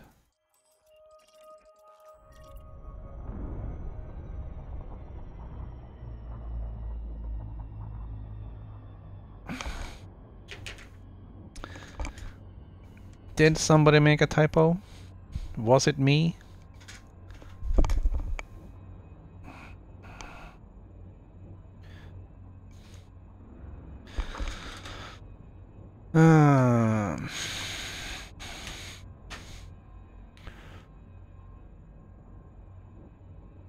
Thor's Eye, NGC 65 WFI 16706 A1A. Massive O-class star and a black hole. Well, that is obviously not it.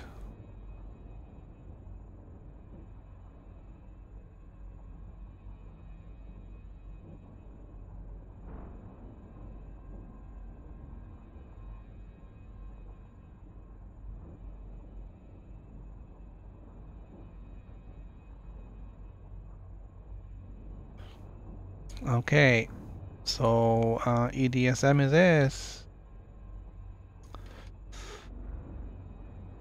I want to see if I can look it up by the name Thor's Eye. Thor's Eye. Celestial bodies.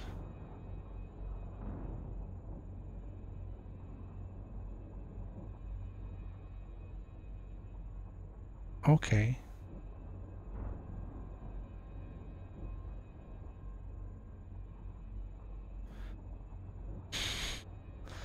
Because it is obviously...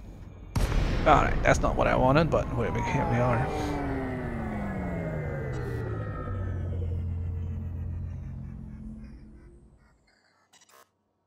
Um...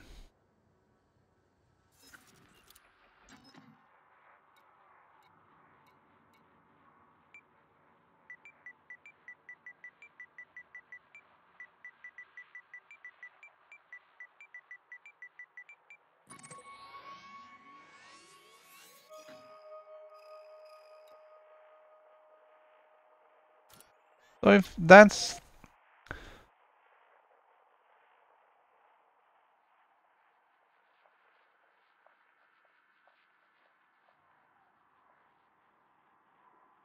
Alright.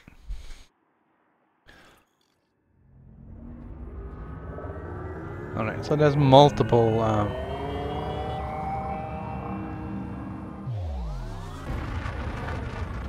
there's multiple points for this. There's the actual Thor's Eye, which is now 8 jumps back. And then there's the base camp, which is something else. And then there is...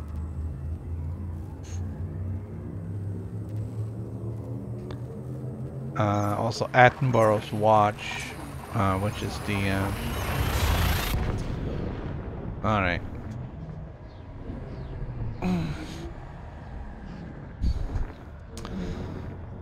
We're gonna zigzag our way backwards. Are we going backwards? Not sure why I would make base camp anywhere but Thor's Eye. Fuel scooping complete.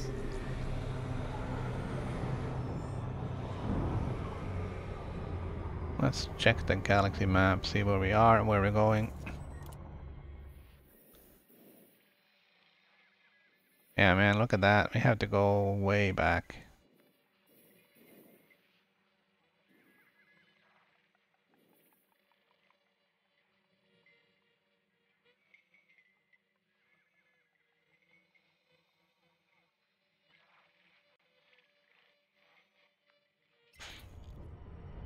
Frameshift drive charging. So we're only going to O's and B's and A's. O's and A's and B's. And then carbon stars and the other non-main sequence stars. So kind of like the special cases. I don't expect us to see anything other than O, A's and B's.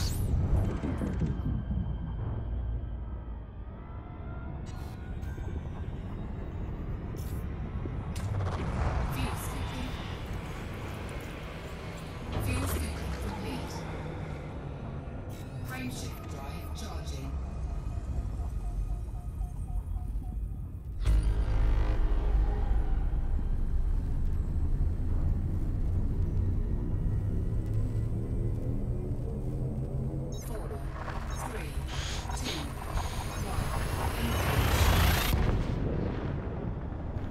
Anyways, I was talking about YouTube before we realized our mistake.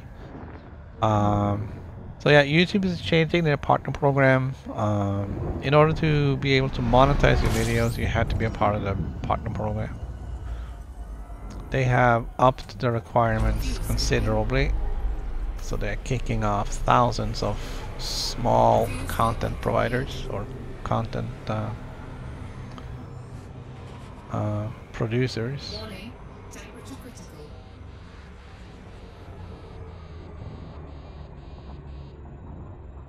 Frameshift drive charging.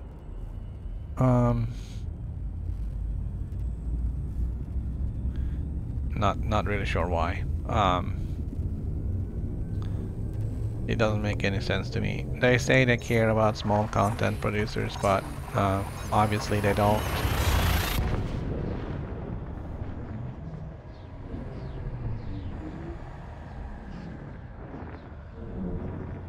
So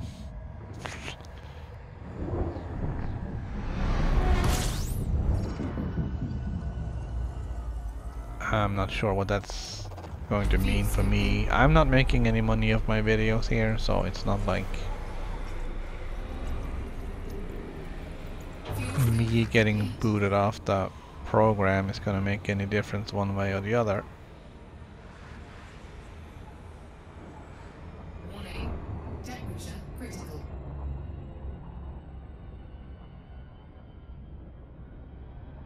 Frameshift drive charging. Good afternoon, Commander Cartel. How are you doing today? Sorry, I don't have those modular terminals for you right now. I'm on my way to Colonia.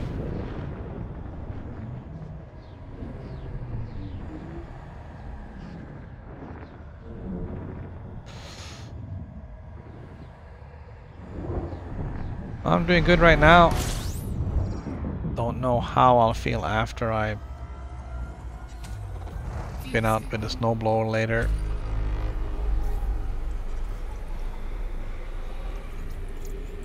Fuel scooping complete.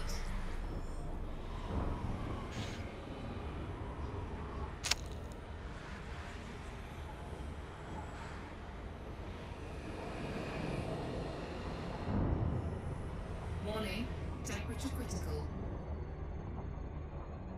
I guess the downside with these big stars is it takes a long while to get around them. And Frameshift drive charging. it's very hot going around them.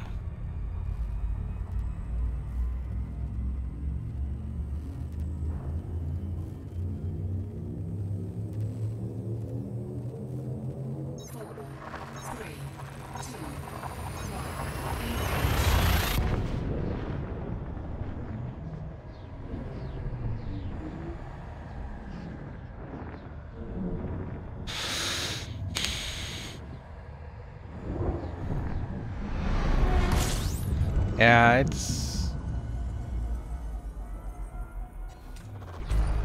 probably gonna be easy to get some more when I get back. There seems to be plenty of missions around Upsilon, Aquari, and LTT 9360 that will get you the modular terminals as reward. Speaking of, that was one of the cool things with the new wing missions, was you could select what your reward was.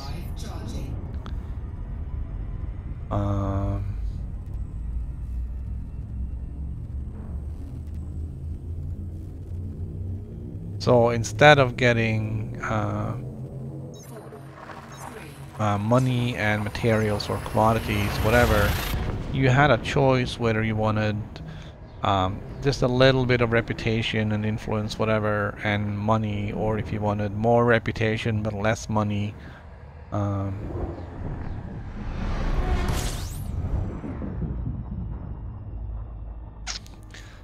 Alright, so this is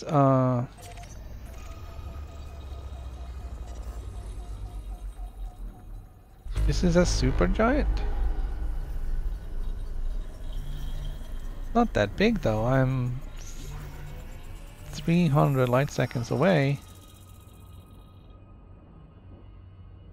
It does say supergiant.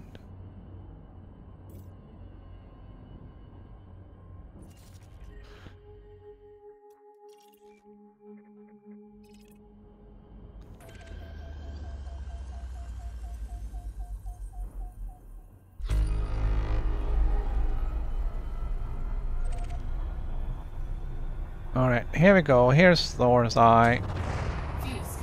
We are banging on all the cylinders now.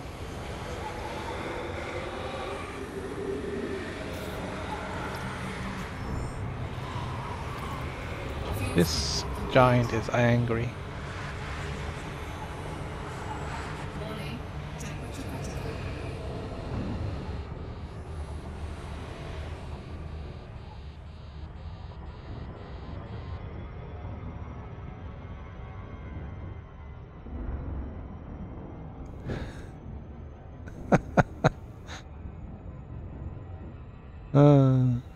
Frameshift drive. Alright, here we go.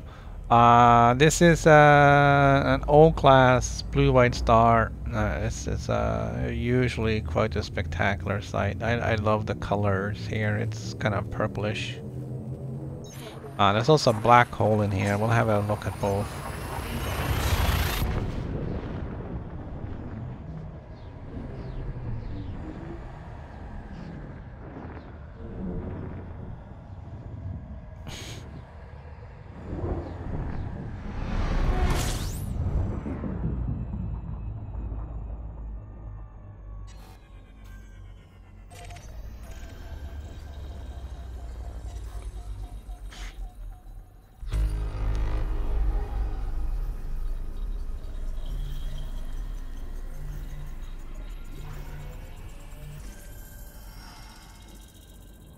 Alright, let's have a look at the map.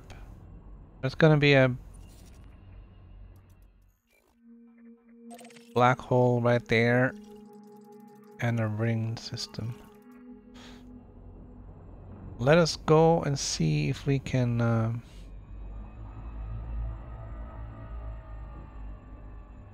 get on the outside of this black hole. We can get on the other side of it and look kind of towards the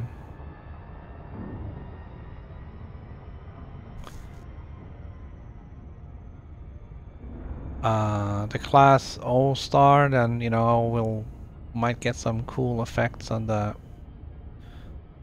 gravity lensing and whatnot. Otherwise, you have no shot taking a picture of this thing. It's just a hole in space.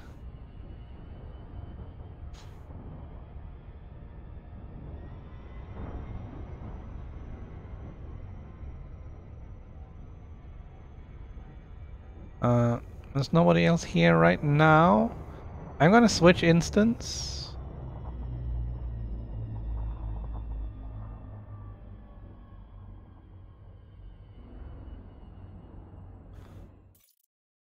Bear with me here while we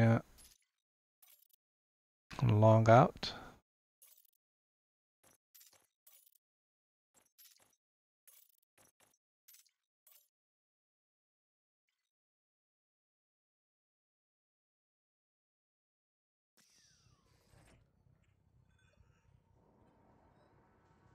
This little ship is kind of cute, isn't it?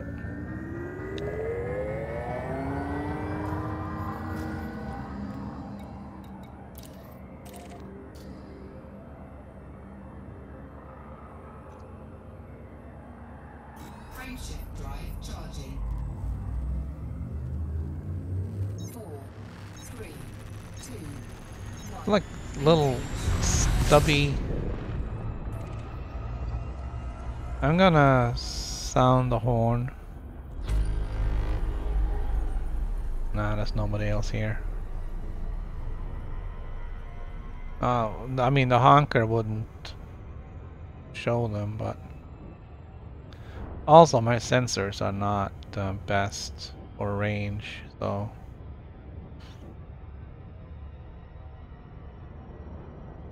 basically I want to fly past it and then come back so that both of the stars are kind of lined up more or less. That way I might be able to get a shot of the black hole with the purple blue giant in the back. Oh, you finally got it? Did you find it at the O'Brien?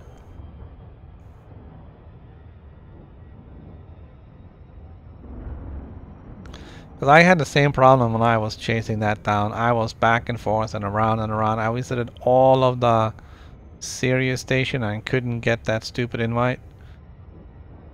Then I switched to a smaller ship and flew out to O'Brien and I got it right away.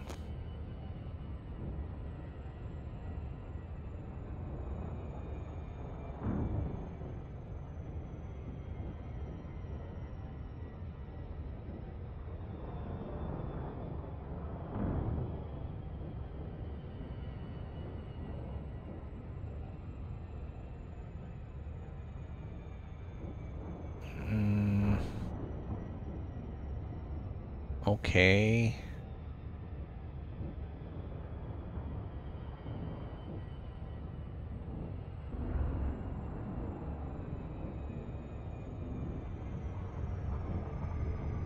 Really? Sorry, I usually don't slow down if I do stuff like this, but...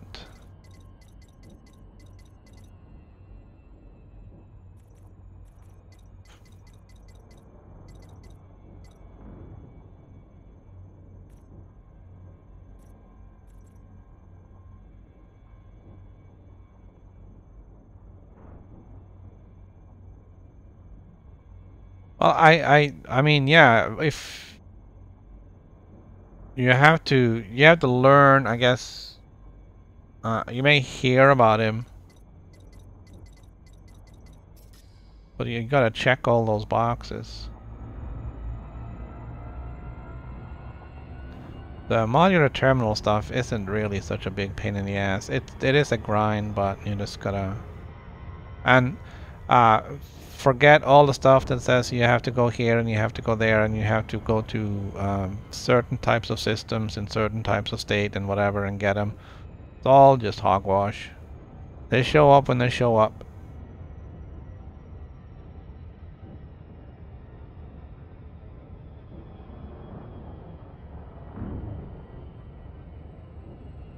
Alright, so we're gonna fly past it.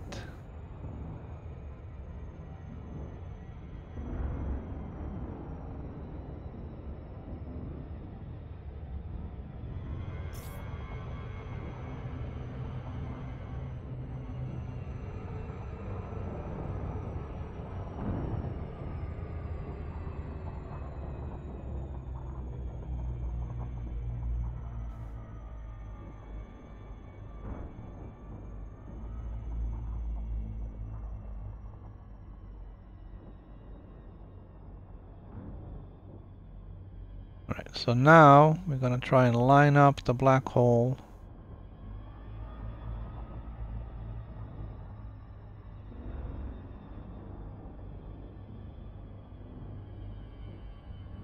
In front of the blue O.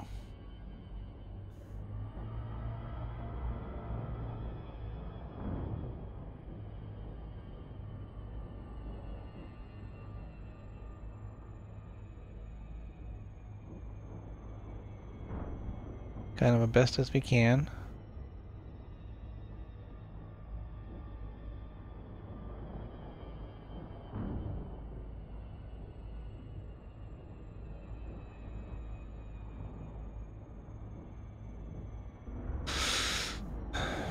Uh,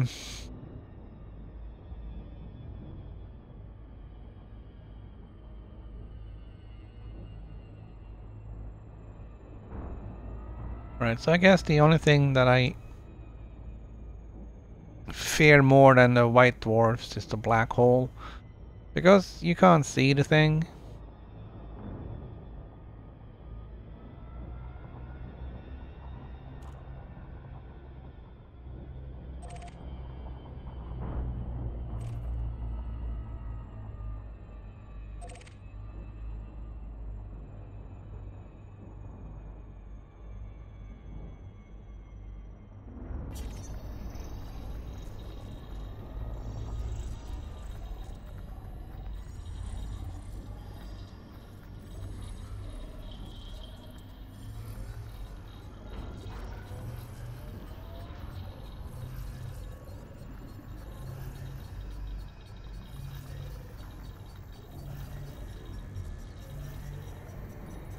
So I am going very, very, very slow.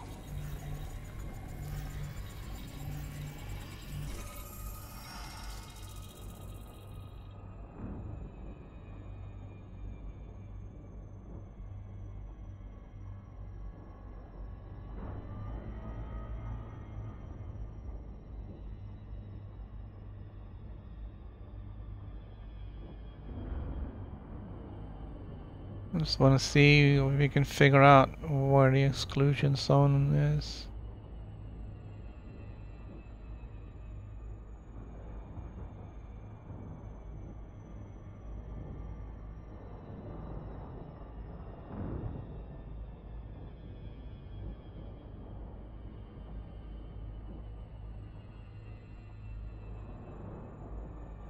It's usually a matter of kilometers, not light seconds.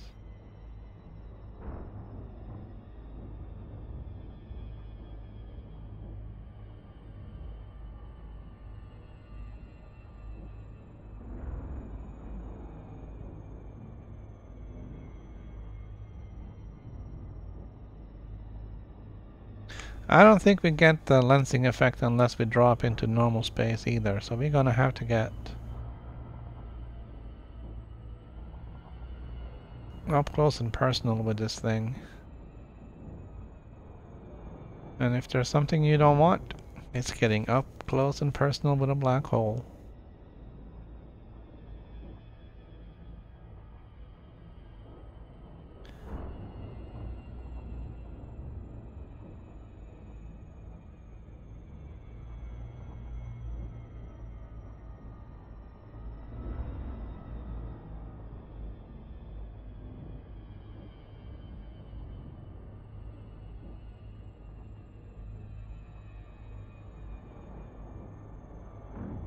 Huh.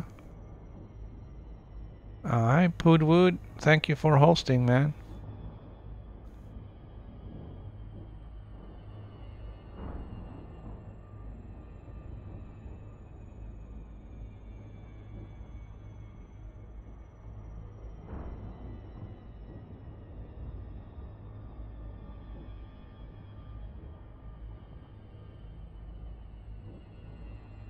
One day I'll figure out how Mixer works. Once I have recovered my password.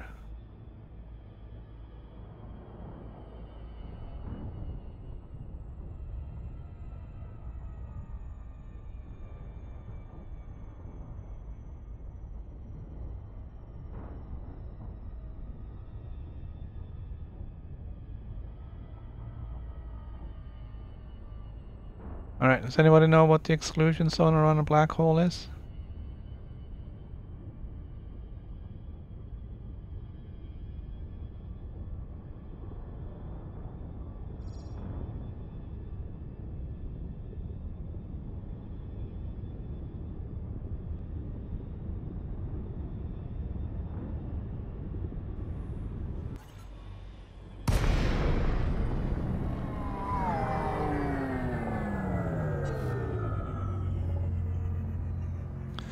Alright, that was a relatively safe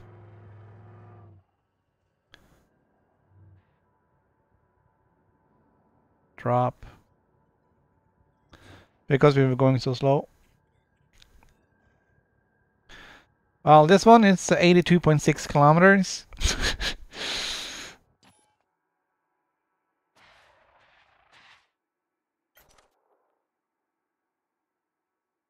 Hold on.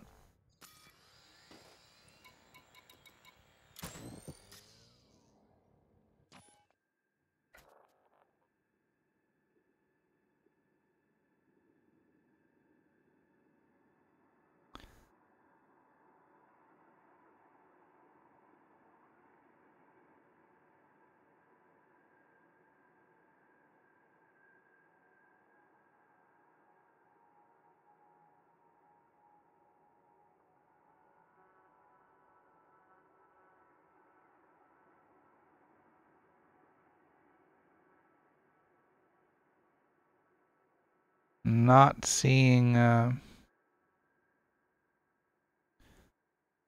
anything.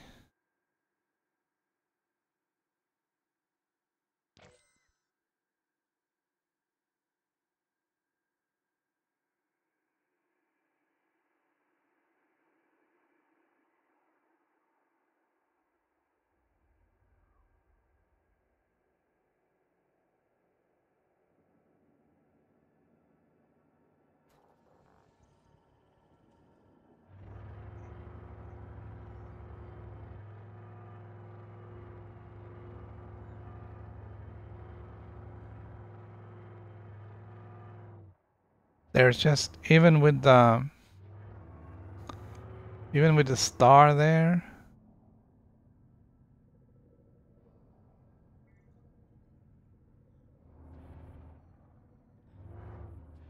there's just nothing.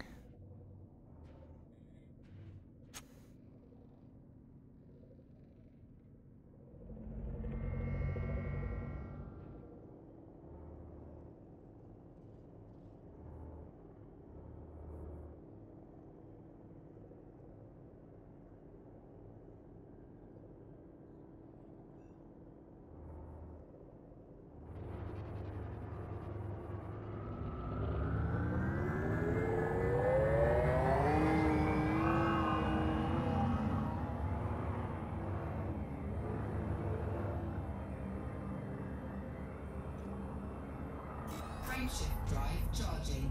Oh, this might get a little hot. 4, 3, 2, 1. Engage. Warning. Temperature critical. Oh, we made it.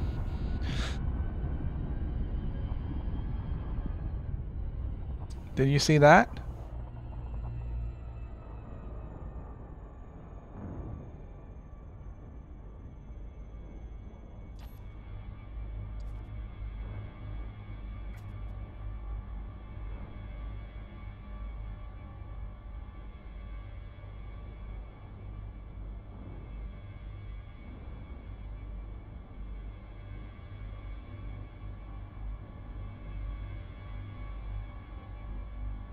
That was really weird.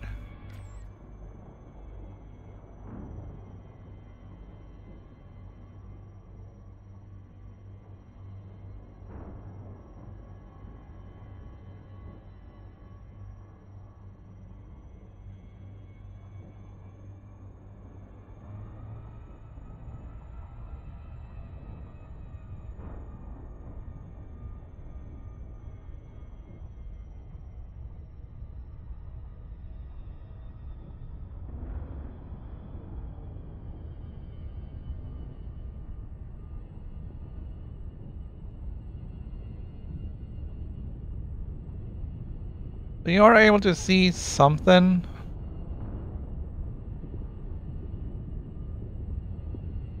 But it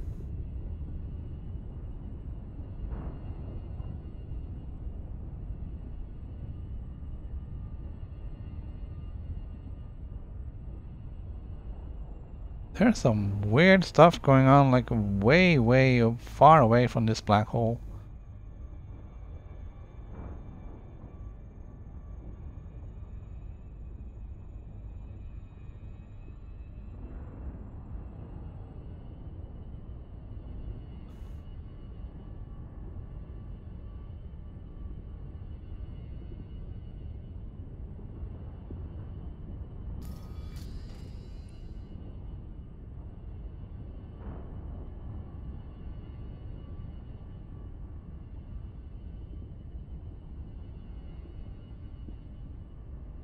Uh, I'm not turning the ship.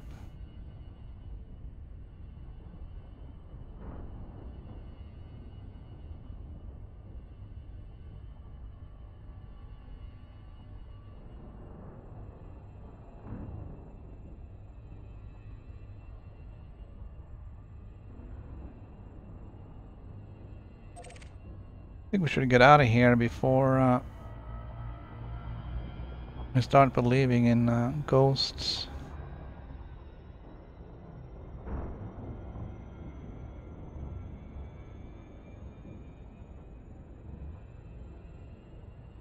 The last thing in here is this gas giant. Might as well have a look at that one on our way into the star. Not sure if it's behind the star or well, it looks like it's in front of it.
Yeah, there wasn't enough of a background of anything to get any lensing off of that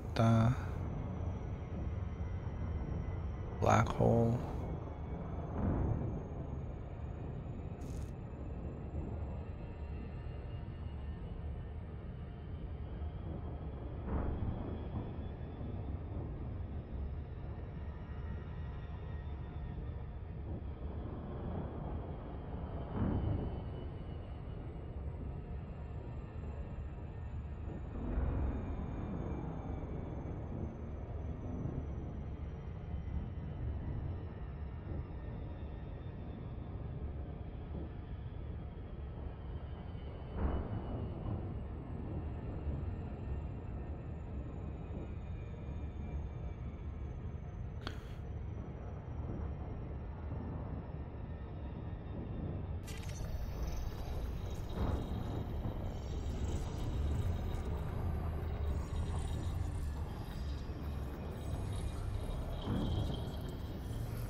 Alright, let's see what we got here.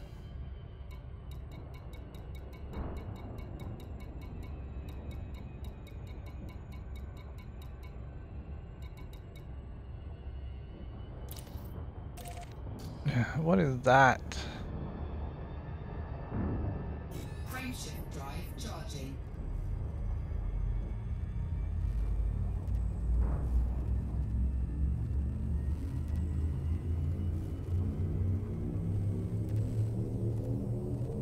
That's a strange name. 3, 2, 1.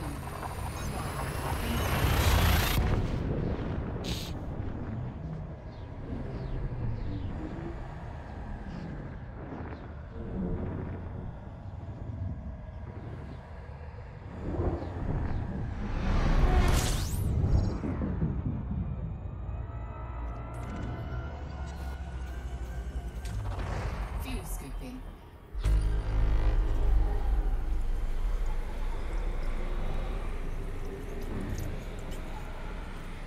Fuel scooping complete.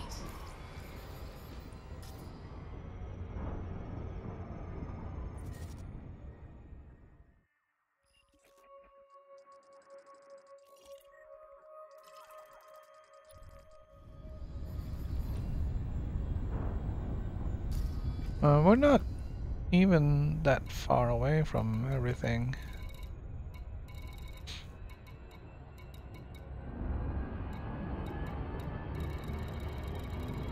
But we got these interesting two-mass systems. I don't know why that would be named that. Frameshift drive charging.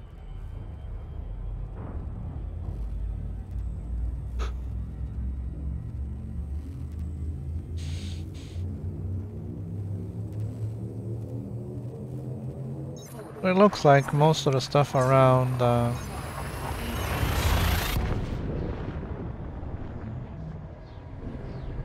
around Thor's eye has already been discovered.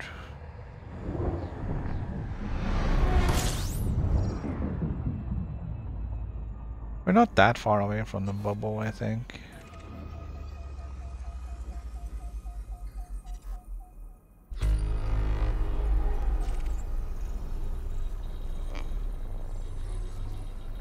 It kind of sucks a little bit that we had to fly back, but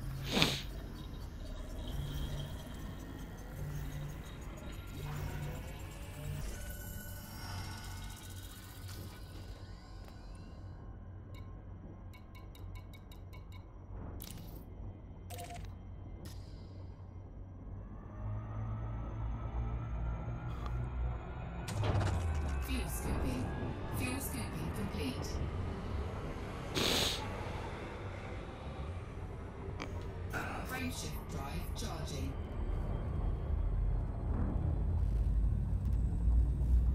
not what I wanted, but here we go anyways.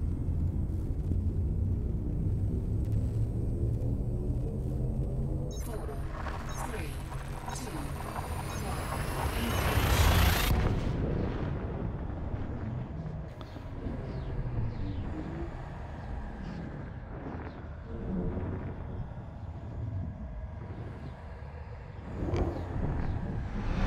Kind of strange because these numbers are the same as the combination on my suitcase.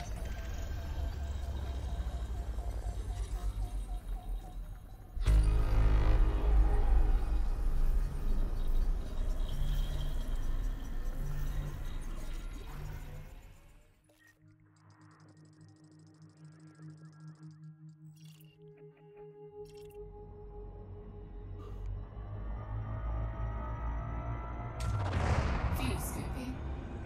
Fuel scooping complete. Alright, what I wanted to do was go in here.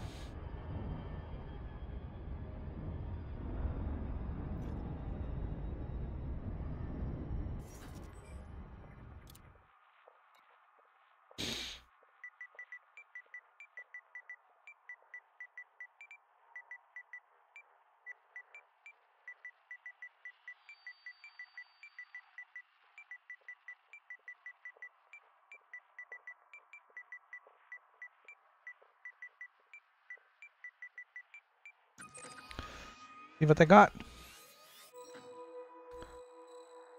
Herschel 36.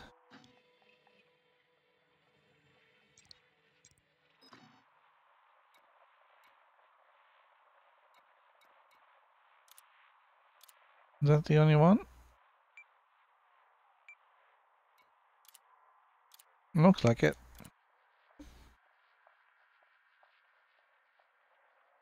Seems to be just about where we're going.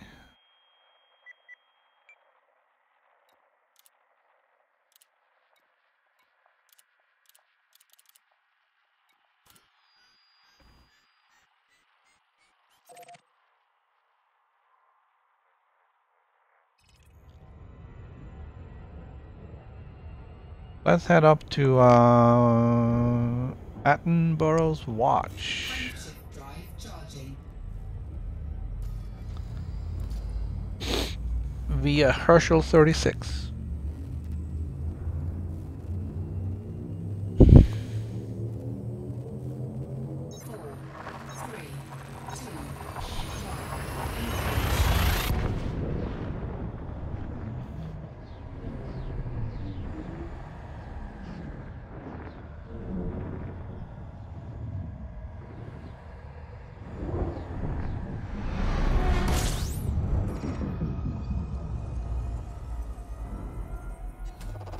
fuel scooping.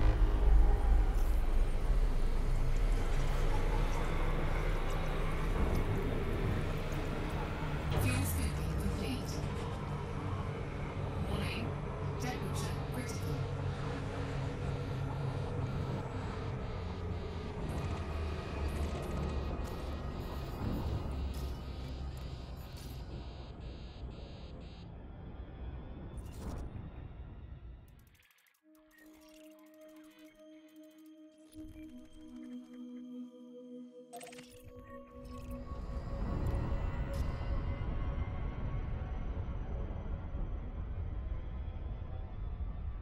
Another black hole.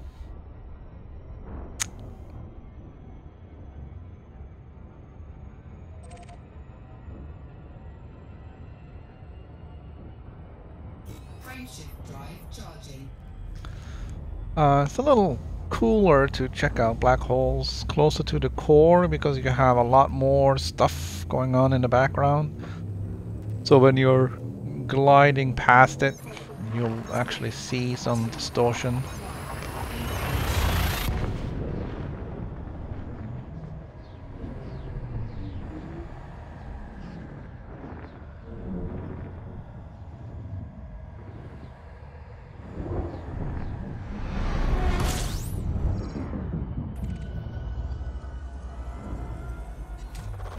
Fuel scooping.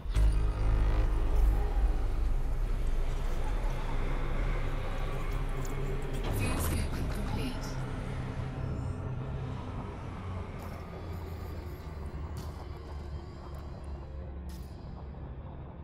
Probably gas giants. Yep.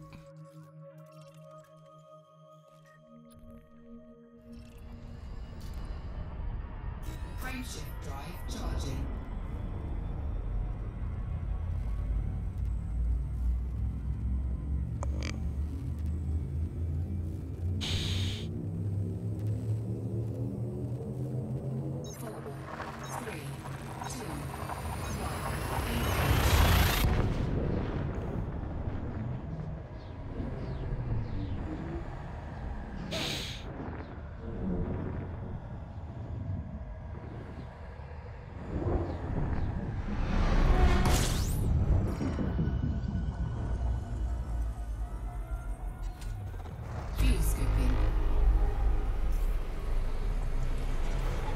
These things are pretty big.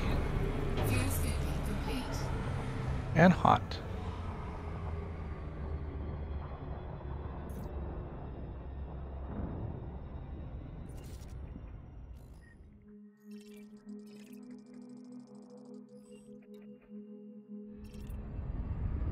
Frameshift drive charging.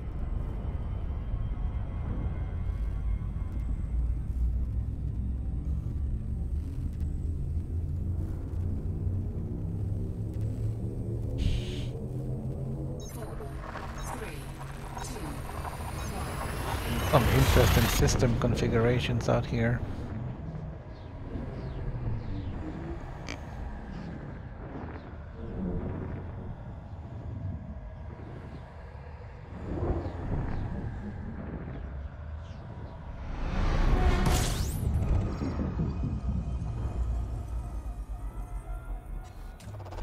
Fuel scooping.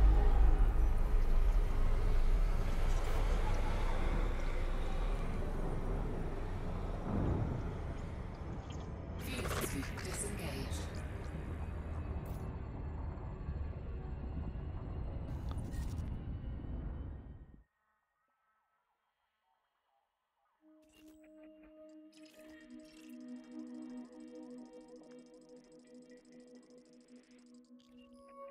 Wow.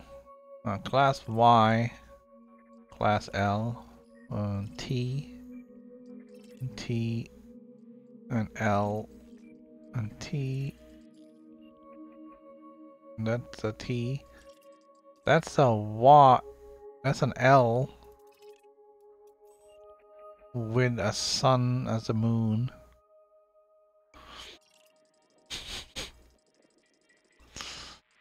I should say a star.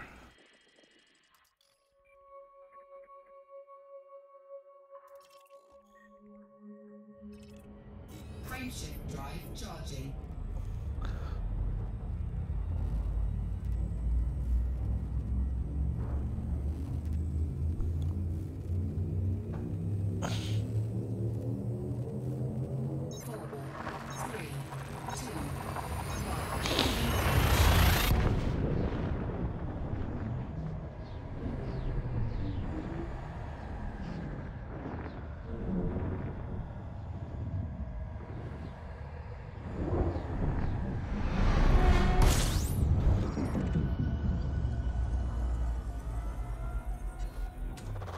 Fuel scooping.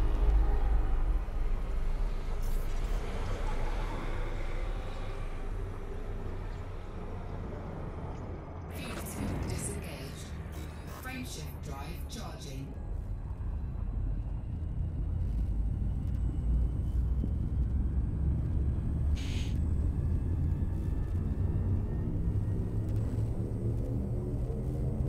Four, three, two,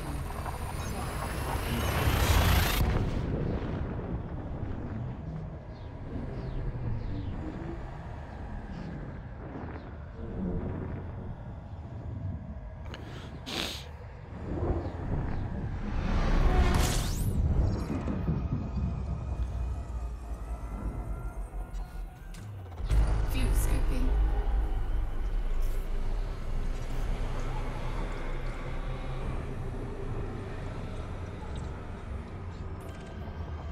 Fuel scoop disengaged. Frameshift drive charging.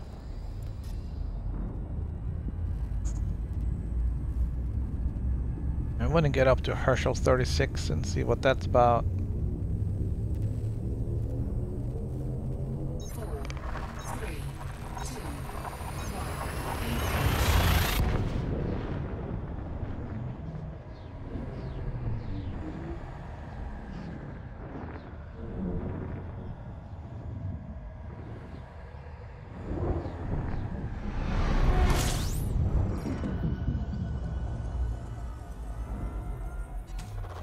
Fuel scooping.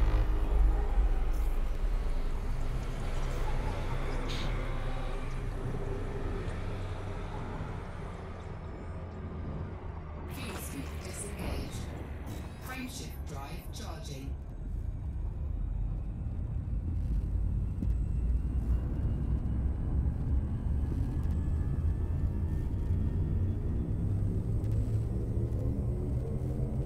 Four, three, two,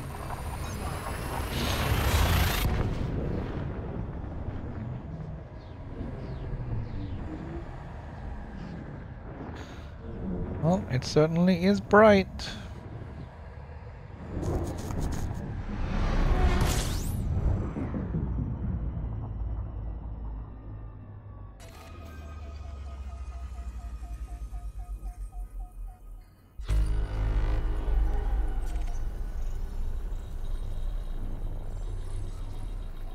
But there isn't anything else in here. There's one other star, it looks like.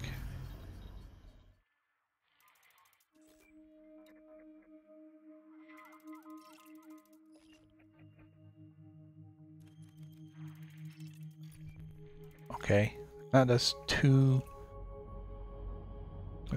of them orbiting each other really close.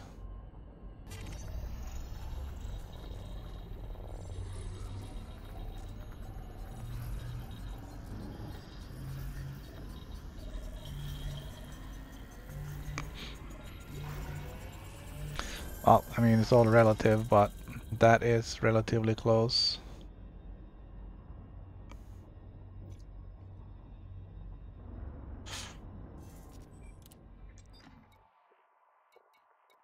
Let's see, we do have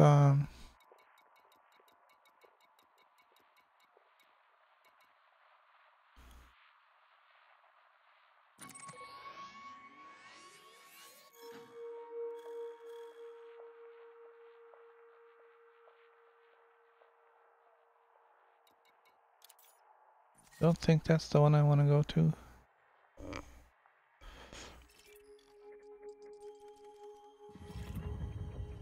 No, that's the one with almonds and terminal on it.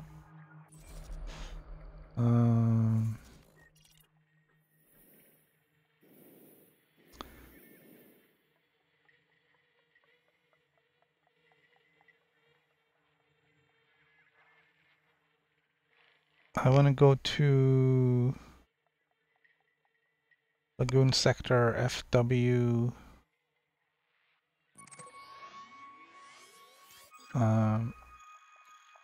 Hold on. I'm actually gonna have to type that in.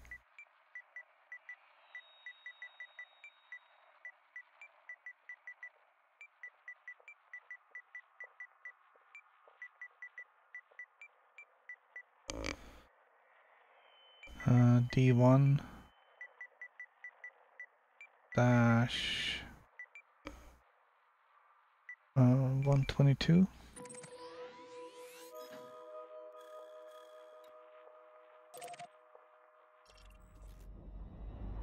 It's just a tiny jump. Fuel scooping. Fuel scoop disengaged. Frameshift drive charging.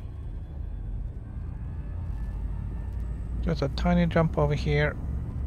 We'll find Attenborough's watch. We can dock there. 3, 2,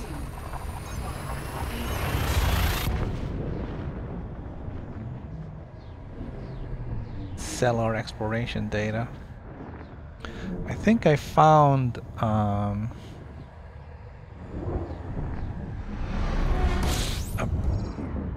Undiscovered. View scooping. Water world. Complete. On my way out here.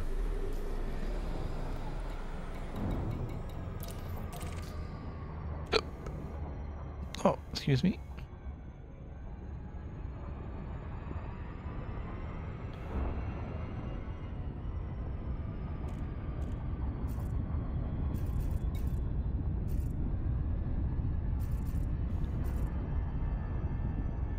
There are all the ships here, but they are all NPCs. None of them should have any interest in me. This is an asteroid base.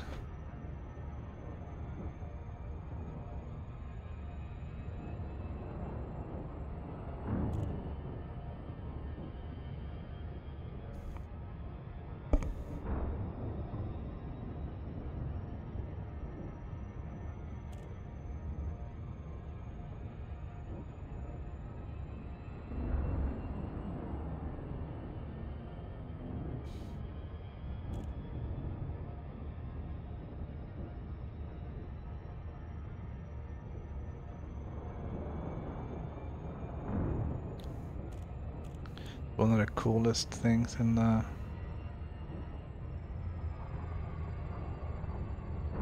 in here. I'm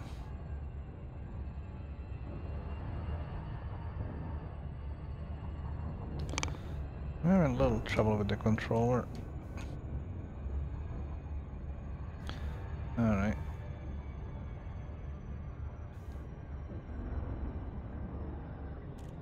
We're gonna try to avoid any loops of correction.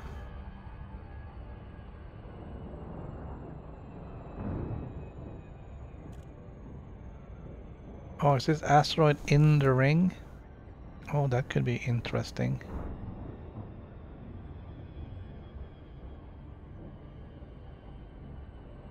And it's on the other side of the planet. That's...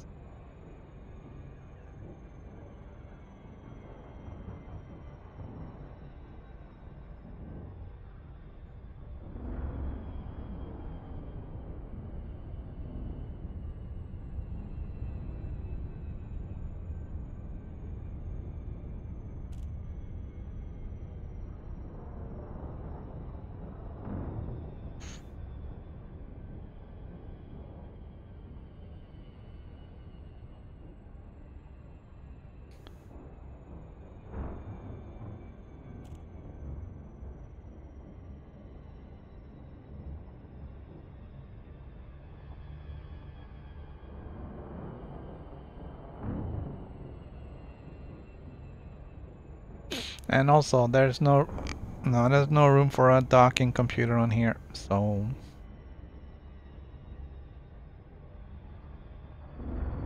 Yeah, all landings have to be manual.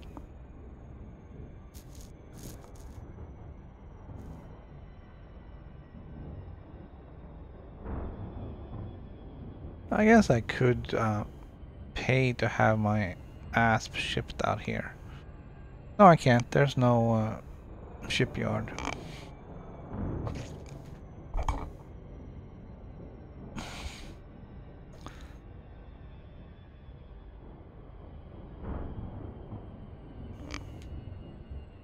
No. There's no space for an SRV on this thing.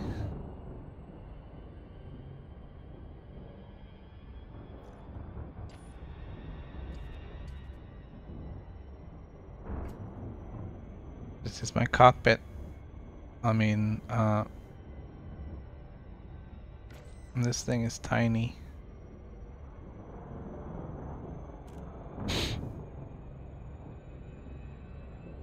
I think the smallest SRV module is class 4, isn't it? Biggest thing that fits on this is class 3. I don't think you can fit one on here if you tried.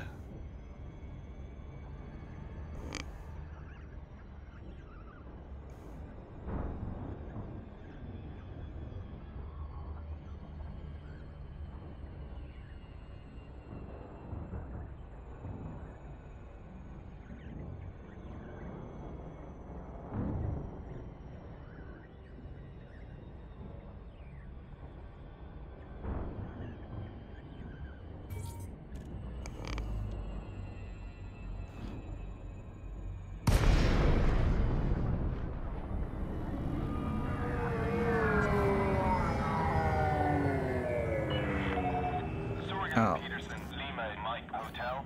Please submit a standard docking request before attempting to land.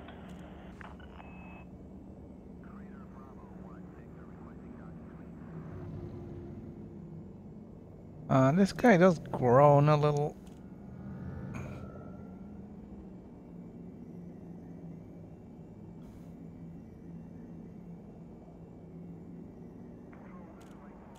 But it's not as bad as the adder.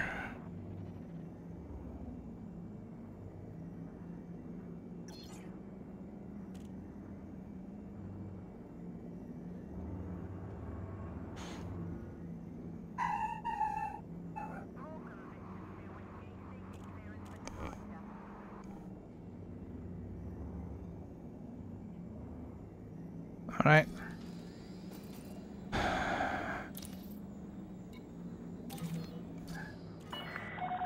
Access granted. Cleared for landing on pad 1-2.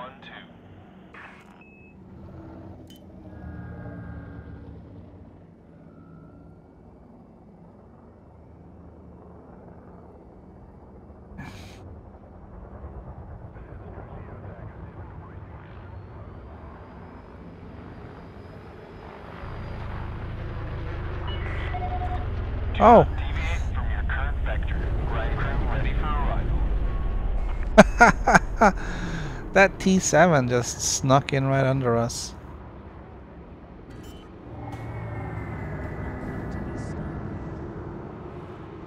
Landing gear deployed.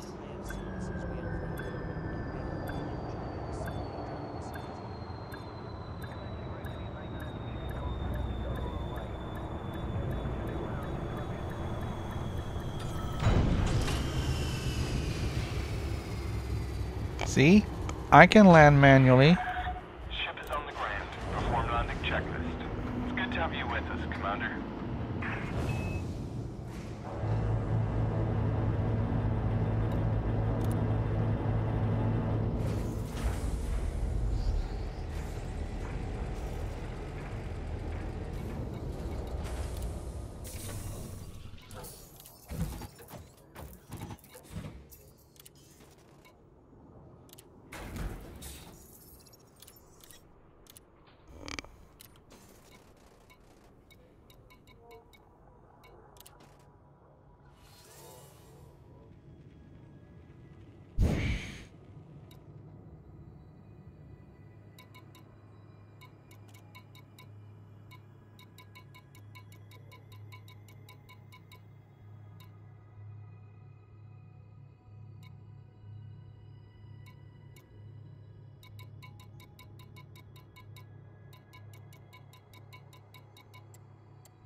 Well, I can't tell what's what here anyways, because it won't let me.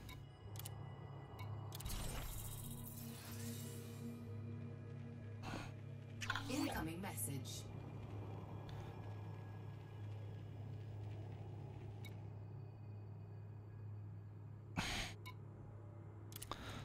But there should be...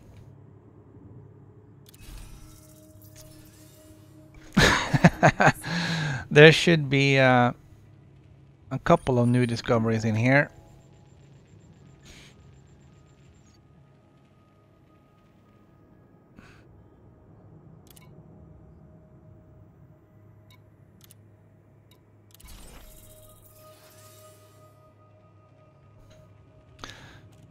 Hopefully more than just that one.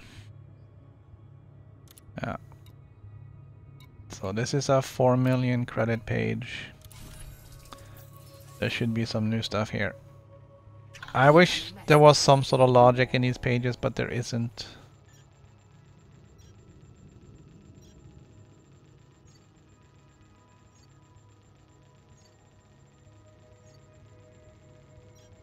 So that's a 130,000 bonus. So that's a 260,000 credit planet. That's probably the water world.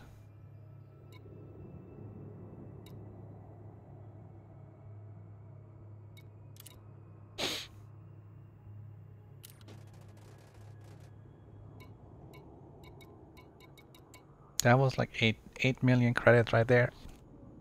Well, I think that's all I'm gonna be doing for today. Back tomorrow with PC Commander. We'll be making our way. We'll be making our way towards Colonia. Still got 30,000 light years to go. Hopefully we'll find more tomorrow than we did today and yesterday.